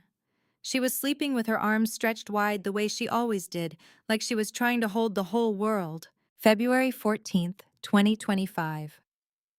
Wren's 3rd birthday. The courtroom would be filled with everyone who wanted to take what Harlan had chosen to give. The day she'd turn 3 years old, and the day we'd walk into court to fight for the trust Harlan had keyed to her birth date. I stood in her doorway, thinking about what $340,000 of desperation could make people willing to do, what $7.6 million could make them willing to risk, and what Harlan had known years ago when he'd started building defenses against exactly this. My phone rang at 10 o'clock that night. "Theron, I have something to tell you," he said, About the diary entries, the letters of record. I sat down at my kitchen table. What about them? They weren't in the filing cabinet when I went through the estate. They weren't something I discovered. I waited. He gave them to me. Years ago. 8 years' worth of private diary entries sealed in an envelope with one instruction: keep these. If it ever comes to this, you'll know when. He gave them to you when 2019, 5 years before he died, 6 years before you married Desmond. He walked into my office with an envelope and said there might come a time when someone would need to see exactly who his son was and exactly who you were. He asked me to keep them safe and use them when I knew the time was right. I sat there holding the phone, trying to process what Theron was telling me. He knew this might happen, I said slowly. He prepared for it the way he prepared for everything, quietly, without announcement, without keeping score. He documented his son's descent for 23 years. And then he handed me the evidence and said, "You'll know when." And this is when, Theron confirmed. Tomorrow, the main trial. Hugh will present his case, the isolation narrative, the manipulation theory, the coached witnesses. And then I'll present 8 years of letters showing the relationship between you and Harlan. Not through my arguments or your testimony, but through his own words, written in real time. Dated, signed, witnessed by the attorney he trusted to know when they mattered. I thought about Harlan walking into Theron's office in 2019, handing over 8 years of private thoughts, trusting that someday, somewhere, they might be the difference between justice and theft. What do the letters say? I asked. Theron was quiet for a moment. They say that he noticed which tea you drank, that you drove 3 hours in a snowstorm because he said he was fine and you knew he was only partly fine, that you read books the way people read when they mean it, that when Wren was born, he held her and thought, this is why. My throat tightened. They say, Theron continued, that you were family long before the law recognized it, and that his son stopped being family long before the death certificate proved it. He had been an engineer to the end. When you see a structural problem developing, you don't wait for collapse, you quietly reinforce the foundation and document everything, in case someone needs to prove years later that you built it right. The trial starts at 9, Theron said. Get some sleep. Tomorrow we show them what Harlan spent 8 years building. I hung up and sat in my kitchen with cold tea. I'd forgotten to drink, thinking about a man who'd handed his attorney 8 years of private diary entries and said simply, "You'll know when." And Theron had waited. Through Harlan's death, through the lawsuit filing, through preliminary hearings and coached witnesses and forged signatures. He'd waited for the exact right moment to present evidence Harlan had prepared years in advance for a war he'd hoped would never come, but knew probably would. The trial started in 12 hours. We had 47 videos with Harlan's voice. We had forged signatures. We had evidence of Haven's abandonment, Raquel's financial desperation, and Hugh's $7.6 million stake in lies. And we had 8 years of letters Harlan wrote knowing exactly who his son was and exactly who I would need to prove I wasn't. February 14th, 2025. Wren's 3rd birthday. The courtroom would be filled with everyone who wanted to take what Harlan had chosen to give. But Harlan had choreographed this years ago. He'd built the case, gathered the evidence, handed it to the one person he trusted to know when the time was right. And tomorrow, in a courtroom in Northampton, Theron would open that envelope and show them what 8 years of paying attention looked like when documented by someone who only knew how to tell the truth. I woke up on February 14th and made birthday pancakes for Wren before the babysitter arrived. She was 3 years old, and I was going to spend her birthday in a courtroom fighting for the trust Harlan had keyed to her birth date. The trial started at 9. It was Wren's 3rd birthday, and I was sitting in a courtroom listening to Hugh Redmond call me manipulative for the 6th time in 15 minutes, while my daughter waited at home for a mother who might lose everything by sunset. The courtroom was larger than the one we'd used for preliminary hearings. Winter light came through tall windows, and I could see the bare branches of the trees outside shaking in the cold wind. It was Wren's birthday. Hugh stood at his table, confident again after the shock of the video evidence had worn off. The defendant's behavior was nothing short of manipulative, he said, pacing like he was addressing a jury instead of a single judge. Isolating Mr. Thorne from his biological family, creating psychological dependence, exploiting his vulnerability in his final years to secure financial benefit. Manipulative. He said it 6 times in 15 minutes. I counted. Outside the window, the trees had started to turn. It was Wren's birthday. She was 3 years old and didn't know where I was. I needed to be done with this by the time she woke up from her nap. Not because the verdict would come today, but because I needed to look my daughter in the eye on her 3rd birthday and know I had fought for what her grandfather left her without breaking in front of strangers who called me a thief. Mr. Redmond, Judge Viveka interrupted, please proceed to your evidence. The court has read your brief. Hugh shifted, realizing he'd been repeating himself. Of course, Your Honor. The petitioners will demonstrate through testimony and documentation that Mr. Caldwell, Judge Viveka said, turning to Theron, you may present your case. Theron stood. Your Honor, the defense will show that Harlan Thorne's estate was legitimately acquired, meticulously documented, and deliberately structured to benefit the person who had been family to him for 8 years, regardless of biological relation. We'll begin with expert testimony regarding the source of the contested funds. Theron called his first witness a man I'd met once briefly at Harlan's memorial service. Reginald Langley, 70 years old, international patent valuation specialist, Harlan's colleague and closest professional friend for 4 decades. The man who knew exactly where every dollar of the trust had come from and could prove it. Reginald was 70 precise to the decimal point and had known Harlan for 40 years. He could trace every dollar of the trust fund to its legitimate source with the quiet authority of someone who'd spent a lifetime separating real value from fraudulent claims. The bailiff swore him in. He sat down, adjusted his glasses, and looked directly at Judge Viveka. Mr. Langley, Theron began. Please state your occupation and relationship to the deceased. I'm an international patent valuation specialist. I've worked with Harlan Thorne for 40 years, helping him file license and monetize architectural innovations in 17 countries. And you're familiar with the trust fund in question, intimately. Every dollar of that $19 million came from documented patents filed with international registries between 1988 and 2018. 30 years of legitimate architectural innovation. Theron handed him a stack of documents. Can you walk the court through the source of these funds? Reginald put on reading glasses. Patent 1 modular load-bearing wall system filed 1988, licensed to construction firms in 12 countries. Generated approximately $2.3 million over 15 years. Patent 2 sustainable ventilation design for high-density residential. Hugh stood.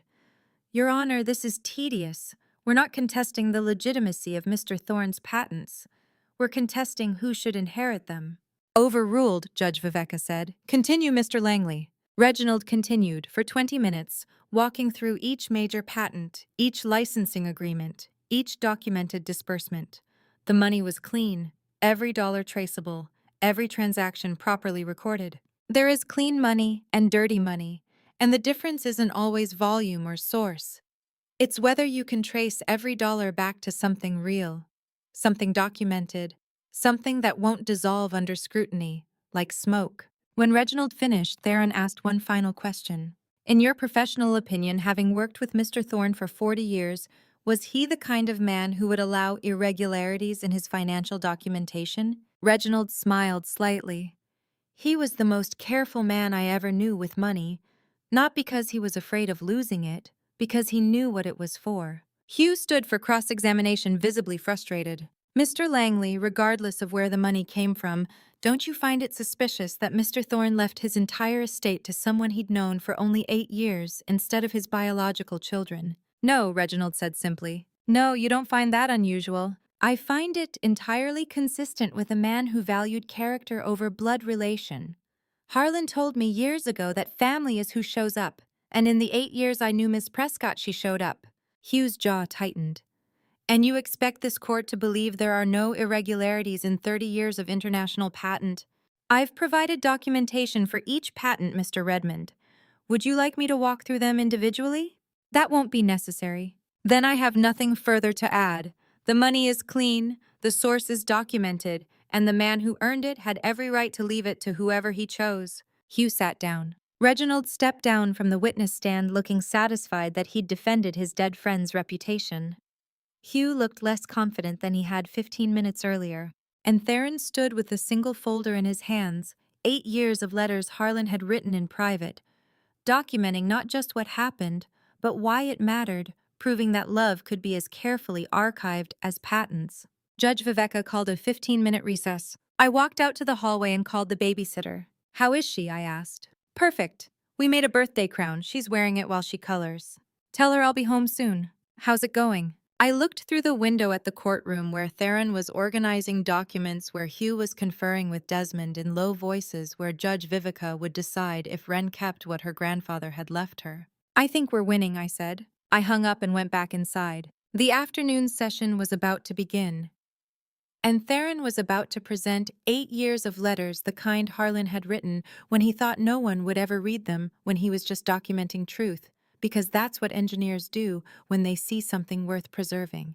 The letters of record were about to speak for a man who'd spent his life letting his work speak louder than his words. The afternoon session resumed at 2 o'clock. Theron opened the folder and said 5 words that made the entire courtroom go still. "Your Honor, the letters of record." I understood that Harlan was about to testify from beyond death in the only way an engineer knew how, with documentation no one could refute. "These are not letters to anyone," Theron said. "They are entries Mr. Thorne made in private files over 8 years, documenting what he observed, what he valued. They were given to me in 2019 with instructions to present them if needed. Your Honor, they are needed now." Judge Viveka nodded. "Proceed." Theron began reading. January 2018.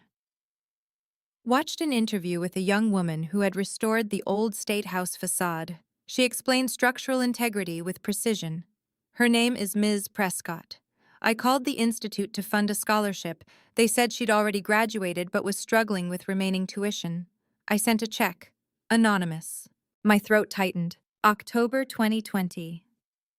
I gave him a chance this afternoon. An envelope containing 20 years of evidence. I asked him to make it right. He promised he would. Tonight, at 2 a.m., I saw him transferring funds to the offshore account. He made his choice. December 2021. She called to ask if I needed anything from the pharmacy. I said I was fine. She showed up anyway with the medication I'd been meaning to refill. Desmond has not called in 3 months. February 2022. Wren was born yesterday. I held her and thought, this is why. Not the money, not the house, just this small person who will need to know that someone chose to be careful with things that mattered. Theron read entry after entry. 8 years comparing Desmond's absences against my presence. Hospital visits he promised against the snowstorm I'd driven through. Missed calls against evenings spent in his study while he read and I worked and Wren played on the floor. He had been an engineer his entire life when something mattered. You didn't make speeches about it. You documented it with dates and details and handwriting that would last longer than memory, creating evidence that would speak when you could not. Theron reached March 2023. The next log entered into the record detailed a severe blizzard where the biological son ignored his father's medical emergency while Ms. Prescott drove through hazardous conditions just to deliver groceries and check on a man who claimed he was only partly fine. She stayed 2 days while I recovered. She didn't make it about the drive or inconvenience. She just showed up. This is the relationship I'm most proud of in my adult life. I gripped the table edge. Theron continued through 2024. Desmond's business trips that weren't business calls, unreturned visits promised but never made. The quiet accumulation of presence versus absence that added up to 8 years of proof. Then he handed the complete set to Judge Vivica. Your Honor, I'd like you to read these in full. Judge Viveka took the folder. She opened it, and she began to read. The courtroom went silent. She read for 15 minutes without looking up. 15 minutes of complete silence while Harlan's handwriting, careful, precise, the way engineers write when building something meant to last, spoke louder than any living testimony. I sat there thinking about him at his desk on quiet evenings, writing these entries no one had asked him to write. Just documenting truth because saying things clearly and keeping a record felt right. Love can be archived like patents, not through grand gestures or dramatic declarations, but through the patient accumulation of small documented truths that add up to a life someone chose to witness, to value, to record as worth remembering. Judge Viveka turned pages. Her expression remained neutral, but she was reading every word. I glanced at Desmond. He was staring at his hands. Hugh had a legal pad in front of him, pen poised, but he wasn't writing. You can't cross-examine a diary. Judge Viveka reached the final page. She read it twice. Then she closed the folder carefully and set it on her desk. Mr. Caldwell, these entries span 8 years. Yes, Your Honor. From 2017, when Mr. Thorne first became aware of Miss Prescott, through 2024. And they were given to you in 2019. Yes, Your Honor, with explicit instructions. They document a relationship, Judge Vivica said slowly. Not just between Mr. Thorne and Miss Prescott, but between Mr. Thorne and his biological son. Yes, Your Honor. Judge Viveka was quiet, then she turned to Hugh. Mr. Redmond, do you have a response? Hugh stood visibly less confident. Your Honor, while these entries are emotional, they don't negate the legal questions. The will still represents a dramatic departure from traditional inheritance patterns. Mr. Redmond, Judge Viveka interrupted. Did your client visit his father during the final hospitalization? Hugh paused. I believe there were scheduling conflicts. Did he visit? Once, Your Honor. And Miss Prescott? I don't have exact numbers. Mr. Caldwell. Theron stood. Daily, Your Honor. I have visitor logs from the hospital and medical staff who can testify to her constant presence. Judge Viveka nodded slowly. She looked down at the folder again. This court will recess for 30 minutes, she said. When we reconvene, Mr. Redmond, I'd like you to present the property claim document bearing Mr. Thorne's signature, the one authorizing your client to contest on grounds of incapacity. Hugh's expression shifted. Your Honor, that document has already been filed. I'd like to see the original, Judge Vivica said. 30 minutes. She stood, we all stood, she left the courtroom. I looked at Theron, he looked at me. We both knew what was about to happen. Judge Viveka had read Harlan's letters for 15 minutes. She'd set them down like they were evidence in a trial far more important than inheritance. And now she wanted to see the signature Hugh had filed, the one with the downward stroke instead of Harlan's distinctive upward pull. The detail Hugh didn't know existed because he'd never bothered to learn what made Harlan who he was. 30 minutes later, we reconvened. Hugh Redmond placed the property claim document on Judge Vivica's desk, the one supposedly signed by Harlan, authorizing Desmond to contest on grounds of incapacity. Judge Viveka examined the signature closely, her reading glasses catching the fluorescent light as she tilted the document back and forth like she was studying a forged bill. The courtroom went completely silent. She didn't speak, didn't look up. Just studied the signature with the kind of focus that suggested she was comparing it to something only she could see. 2 minutes passed. No one moved, no one coughed. I could hear the bailiff shifting weight from one foot to the other, the quiet scratch of the court reporter's pen, my own heartbeat in my ears. Judge Viveka tilted the document toward the light again. Then she set it down carefully and removed her glasses. Mr. Redmond, she said quietly, I saw Harlan Thorne's signature 15 years ago. Hugh's expression shifted. Your Honor. 2010. He donated a substantial portion of his architectural patent proceeds to fund the new courthouse annex. I was serving as a district judge at the time and personally reviewed the donation documents. I remember his signature very clearly. She picked up the document again. Mr. Thorne had a distinctive signature. The terminal stroke, the final flourish at the end of his name, always pulled upward. It was a habit from 40 years of signing architectural drawings. Precise, consistent, unmistakable. She turned the document toward Hugh. This signature's terminal stroke goes down. The silence in the courtroom changed quality. It went from anticipation to shock. Mr. Redmond, Judge Viveka continued, her voice level. Did you forge this signature? Hugh stood quickly. Your Honor, I absolutely did not. Who prepared this document? My office prepared the petition based on documentation provided by my client. Who signed Mr. Thorne's name to this authorization? Hugh's voice cracked slightly. Your Honor, I received this document in good faith from my client's family. If there are irregularities, I was not aware. You filed this document with this court, Judge Viveka said. You presented it as evidence of Mr. Thorne's intent, and it appears to be fraudulent. I looked at Desmond. His face had gone pale. This document will be submitted for forensic handwriting analysis, Judge Viveka said. And depending on the results, this court may refer the matter to the state bar and local prosecutors. Do you understand, Mr. Redmond? Hugh sat down slowly. Yes, Your Honor. Judge Viveka set the document aside like it was contaminated. Is there anything else you'd like to present before I render judgment?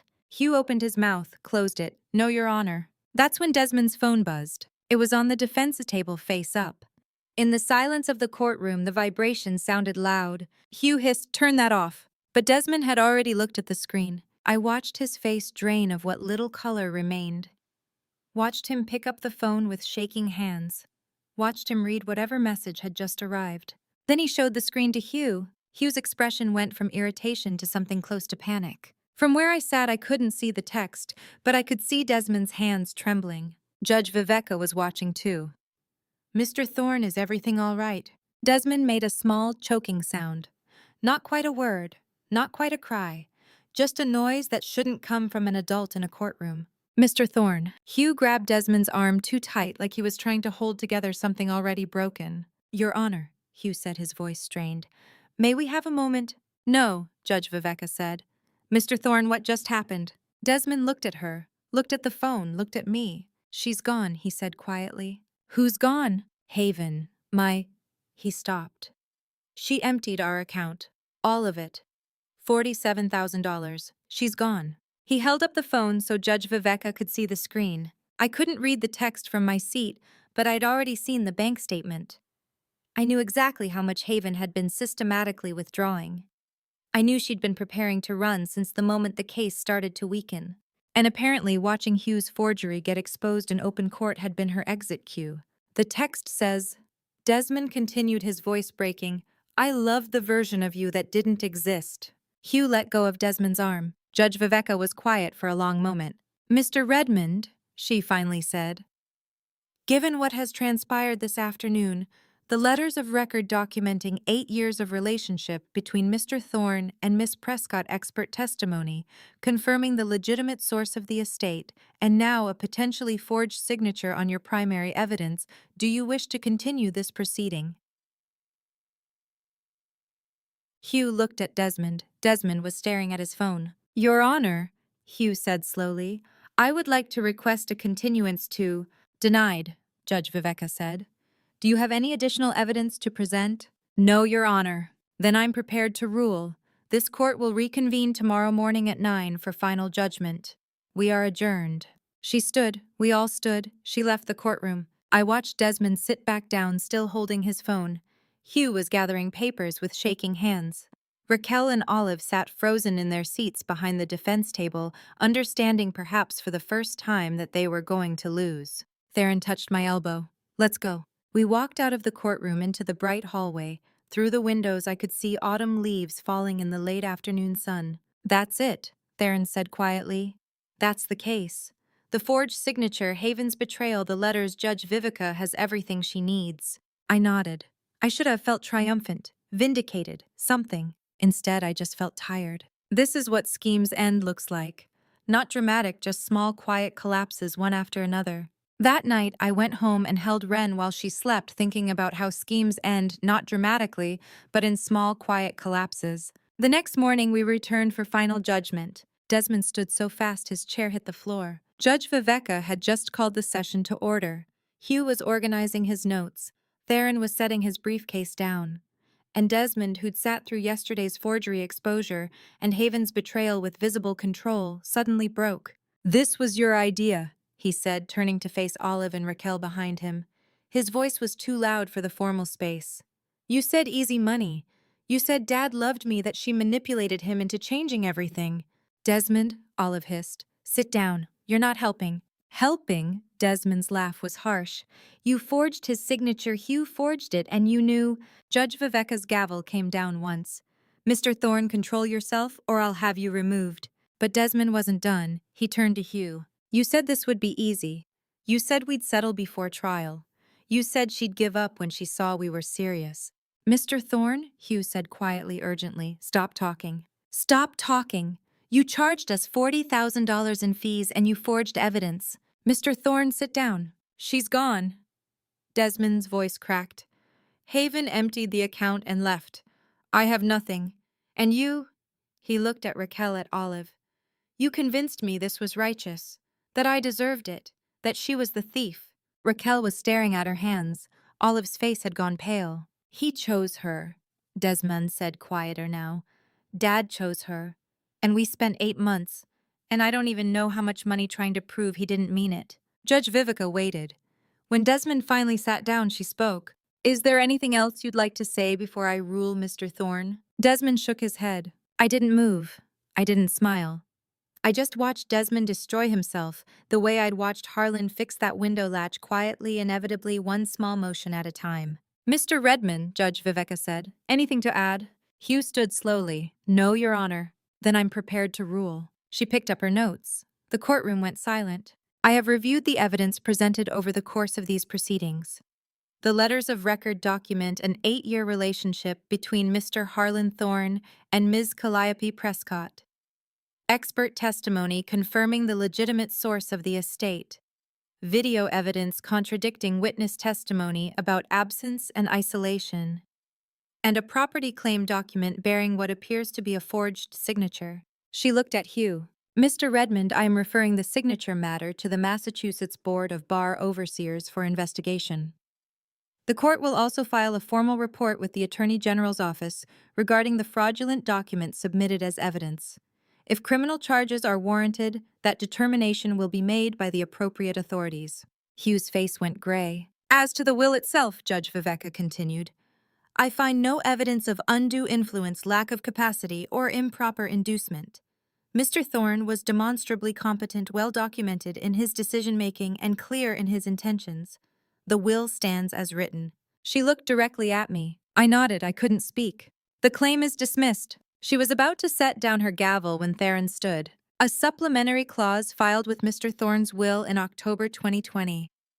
2 weeks after our wedding, Judge Viveka read it. Her expression shifted slightly. This clause states, she read aloud, that in the event Desmond Thorne contests this will through legal action, any remaining inheritance designated to him in this case, $50,000 held in a separate bequest, shall automatically transfer to an education fund for Wren Prescott, accessible at age 18. March 2017, 2 months after we met. Desmond made a small sound, not quite a word. Mr. Thorne filed this supplementary clause 5 years ago, Theron said quietly. He anticipated this exact scenario, and he prepared accordingly. Judge Viveka set the document down carefully. Then, pursuant to the terms of this supplementary clause, the $50,000 bequest originally designated to Desmond Thorne is hereby transferred to the Education Fund for Wren Prescott to be held in trust until her 18th birthday. She looked at Desmond. Your father built you a choice, Mr. Thorne. If you accepted his will without contest, you would have received $50,000. By choosing to sue you, triggered the clause that redirects that inheritance to your daughter. He gave you a door. You chose to walk through it. She brought the gavel down. This court is adjourned. The sound echoed in the suddenly quiet room. Desmond sat frozen. Olive had her face in her hands. Raquel stared straight ahead. Hugh was already packing his briefcase like he wanted to be anywhere else. And I sat there thinking about Harlan 8 years ago, writing a clause that said, if my son sues the woman I've chosen, his daughter gets the money instead. Not cruel, not vindictive, just quietly ensuring that greed would fund education, that fighting would secure Wren's future, that even Desmond's worst choices would somehow benefit the grandchild Harlan had held, and thought, this is why. Harlan prepared for this 8 years ago quietly, without announcement, without keeping score. He knew Desmond well enough to build a trapdoor for him, and he built it with love not for Desmond, but for Wren, the grandchild Desmond would probably never meet. The courtroom had delivered justice. Now I just had to walk out of it. The air outside the courthouse tasted like October, cool, sharp, and strangely ordinary. I stood on the steps alone, briefcase in one hand, the other braced against the limestone railing. Behind me, the heavy doors had swung shut. The courtroom felt like another world now separate from this one, where traffic hummed and strangers passed without knowing what had just happened inside. Victory should have felt larger. Instead, I felt hollow and tired, like I'd been holding my breath for 18 months and had only just remembered how to exhale. My phone buzzed. 3 missed calls from Maya, my babysitter. My heart lurched before I saw the text. Wren's fine. Just checking if you're done yet. She wants ice cream before dinner. I called her back. Hey, Maya answered. How'd it go? We won, I said. Oh my God, that's amazing. Wren's going to be so happy. Tell her yes to the ice cream, I said. Just this once. You got it. See you soon. 20 minutes, I said and ended the call. 20 minutes before I had to look into the eyes of my 3-year-old, wondering how I would ever explain this adult world of greed to her when she grew up.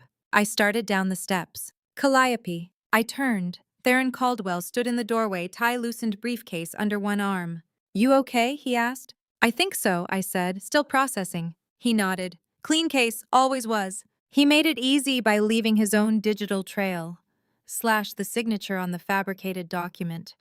Desmond had been so confident his forgery would pass, but the forensic analysis showed the pen pressure and stroke acceleration matched his own signature down to the millisecond, not Harlan's. Hugh should have caught that, I said. Hugh should have refused the case entirely, Theron replied. State Bar's already been notified. They'll open an investigation within the week. Desmond's facing fraud charges if the DA decides to pursue it, which they probably will. I stared at him. I didn't ask for any of that. You didn't have to, Theron said. The evidence was submitted to the court. It becomes part of the record. Judges are required to report certain types of misconduct. Viveka Shelton doesn't play games. A woman in a red coat walked past us talking loudly on her phone about dinner reservations. She didn't glance our way. To her, we were just two people on courthouse steps. She had no idea what had been won or lost inside what would unravel in the coming weeks. I felt unmoored by that. The world didn't care about my victory, it kept moving. So it's over, I said. The trial is, Theron said. The aftermath will take a while. Hugh's review could take 6 months. Desmond's criminal case could take a year. But none of that involves you unless you're called as a witness, which is unlikely. You're done. Done. I felt the weight of what came next, the $19 million I now controlled, the trust I had to manage the life I had to build for Wren without Harlan's quiet guidance. Thank you, I said, for everything. He smiled. Send me pictures when you finally fix that window latch he was always complaining about. I laughed. You remember that? He mentioned it every time I visited, Theron said. Drove him crazy, but he never got around to it. I'll send pictures, I promised. Theron shook my hand and walked back inside. I headed toward the parking garage. My phone buzzed again as I reached my car. A news alert. Local attorney faces bar review following courthouse scandal. I clicked through. The article was already written, already posted. Hugh's name was mentioned. Desmond's name was mentioned. Mine was mentioned too, but only as a local restoration specialist. I closed the browser and sat in the driver's seat. This was happening. Not because I was pushing it. Not because I was demanding justice. It was just happening. The system had rules, and Desmond had broken them badly enough that the gears were turning on their own now.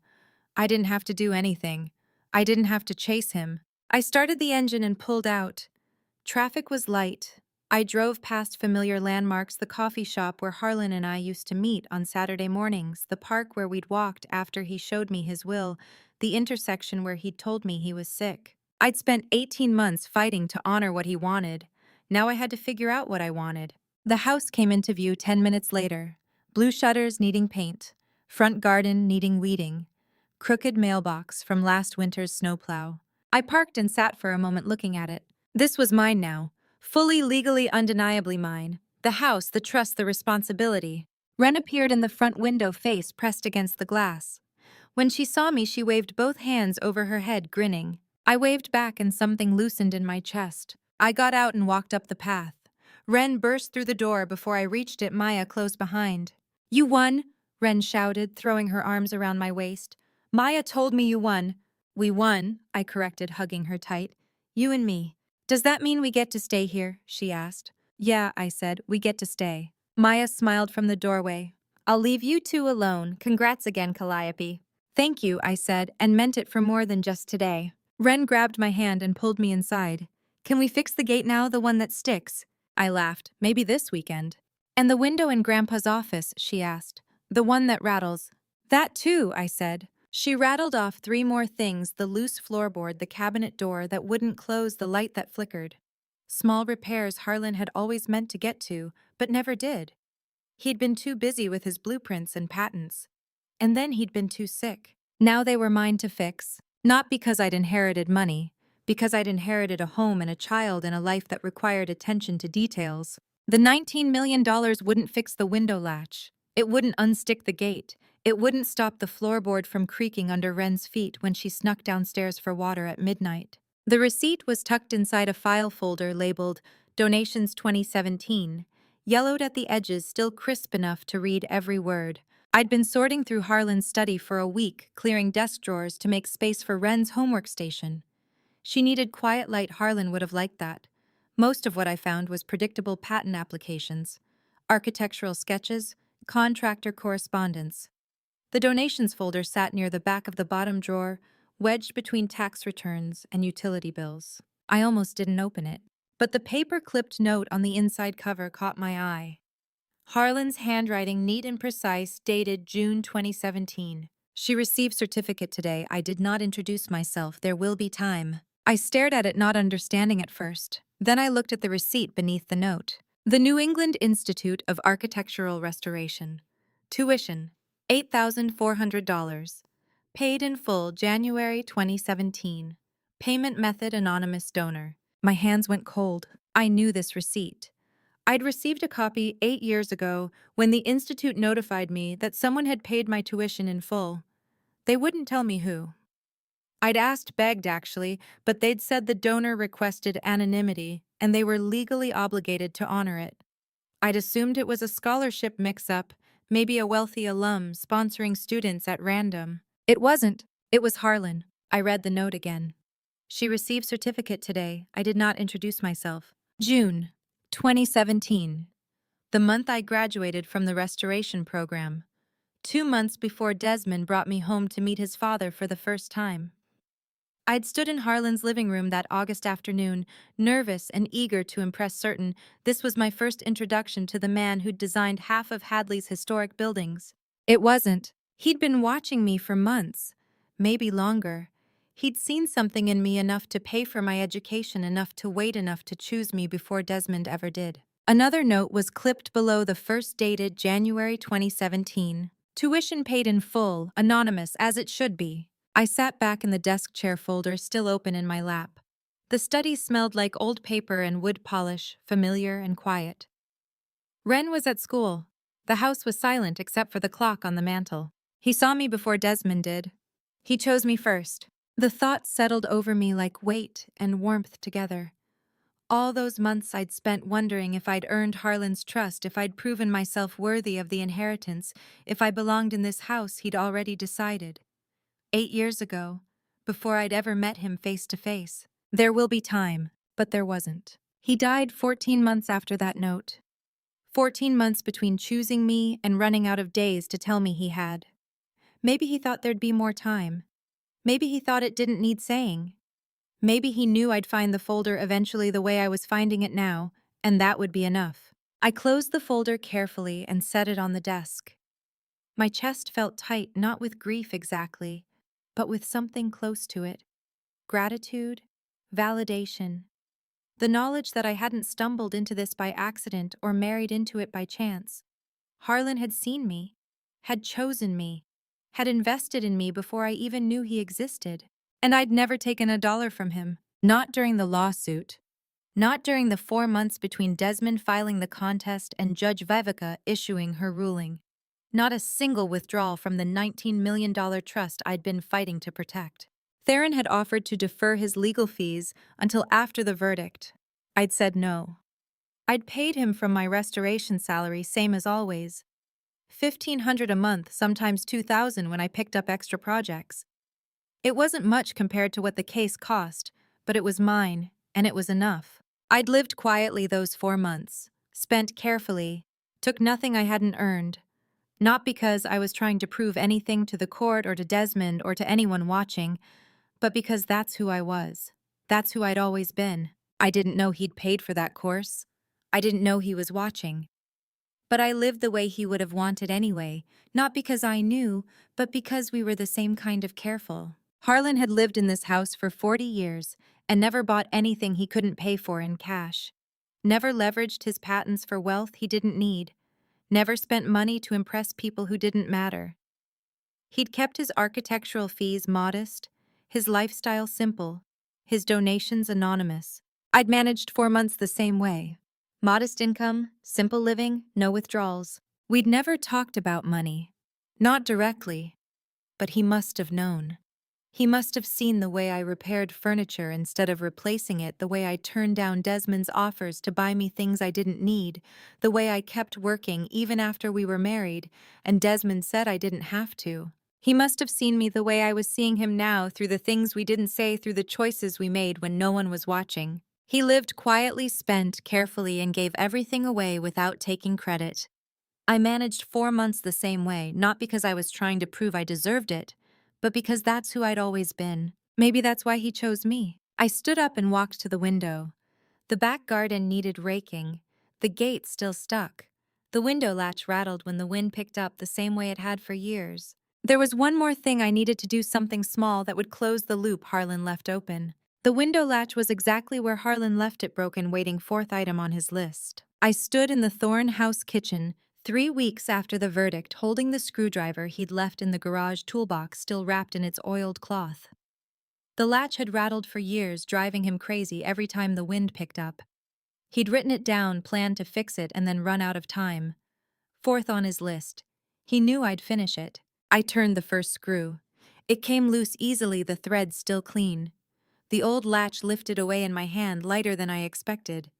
The new one, he'd bought it months before he died, sat on the counter where I'd found it that morning, still in its packaging. 4 minutes. That's all it took. I tested the window. It slid open smoothly, no rattle, no resistance. Outside, the October trees were changing red and gold against the gray sky. A kid on a bike pedaled down Willow Creek Road, backpack bouncing. Life just kept moving, ordinary and relentless. I closed the window and locked the new latch. It clicked into place with a sound that felt final. Then I turned to the refrigerator. The note was still there, held up by the same magnet that had anchored it for years. I'd walked past it 100 times since the verdict, never turned it over. Now I did. A single line in Harlan's handwriting. 43.2, 473 degrees, north 70.599, 4 degrees, west. Coordinates.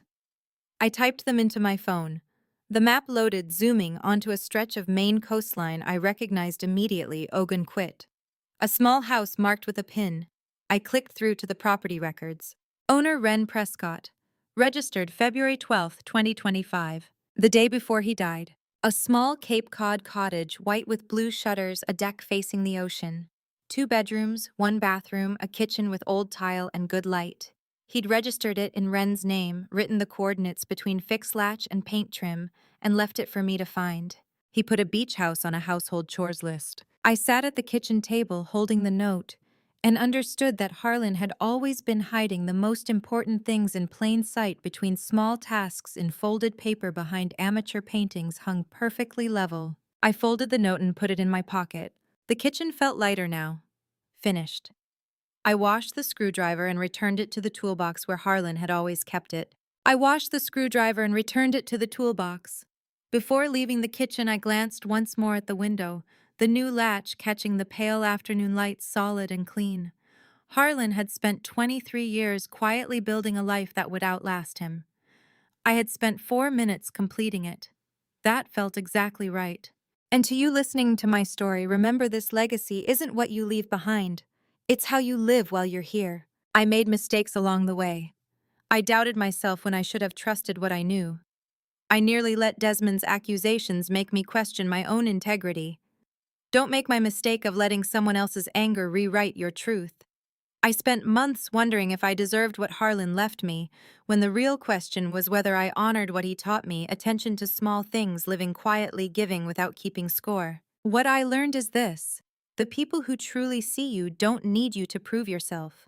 Harlan chose me 8 years before I knew he existed because he recognized something genuine in how I lived. That's the real gift, not the money or the house, but being seen for who you are. I believe God places people in our lives who notice the quiet things, the repairs we make when nobody's watching. Those relationships matter most. Legacy isn't built in courtrooms. It's built in window latches and paying attention when no one's keeping score. So what about you? What small thing are you paying attention to today? Leave a comment and tell me I read every single one. If this story touched you, please share it with someone who needs to hear it. And if you haven't already, subscribe to Her Drama Stories for more real-life lessons like this one. Your support means everything to me. Thank you for staying until the very end. Just a reminder, some elements of this story have been fictionalized for storytelling and reflection, but the heart of the message about integrity, attention, and legacy is what I hope stays with you. God bless you.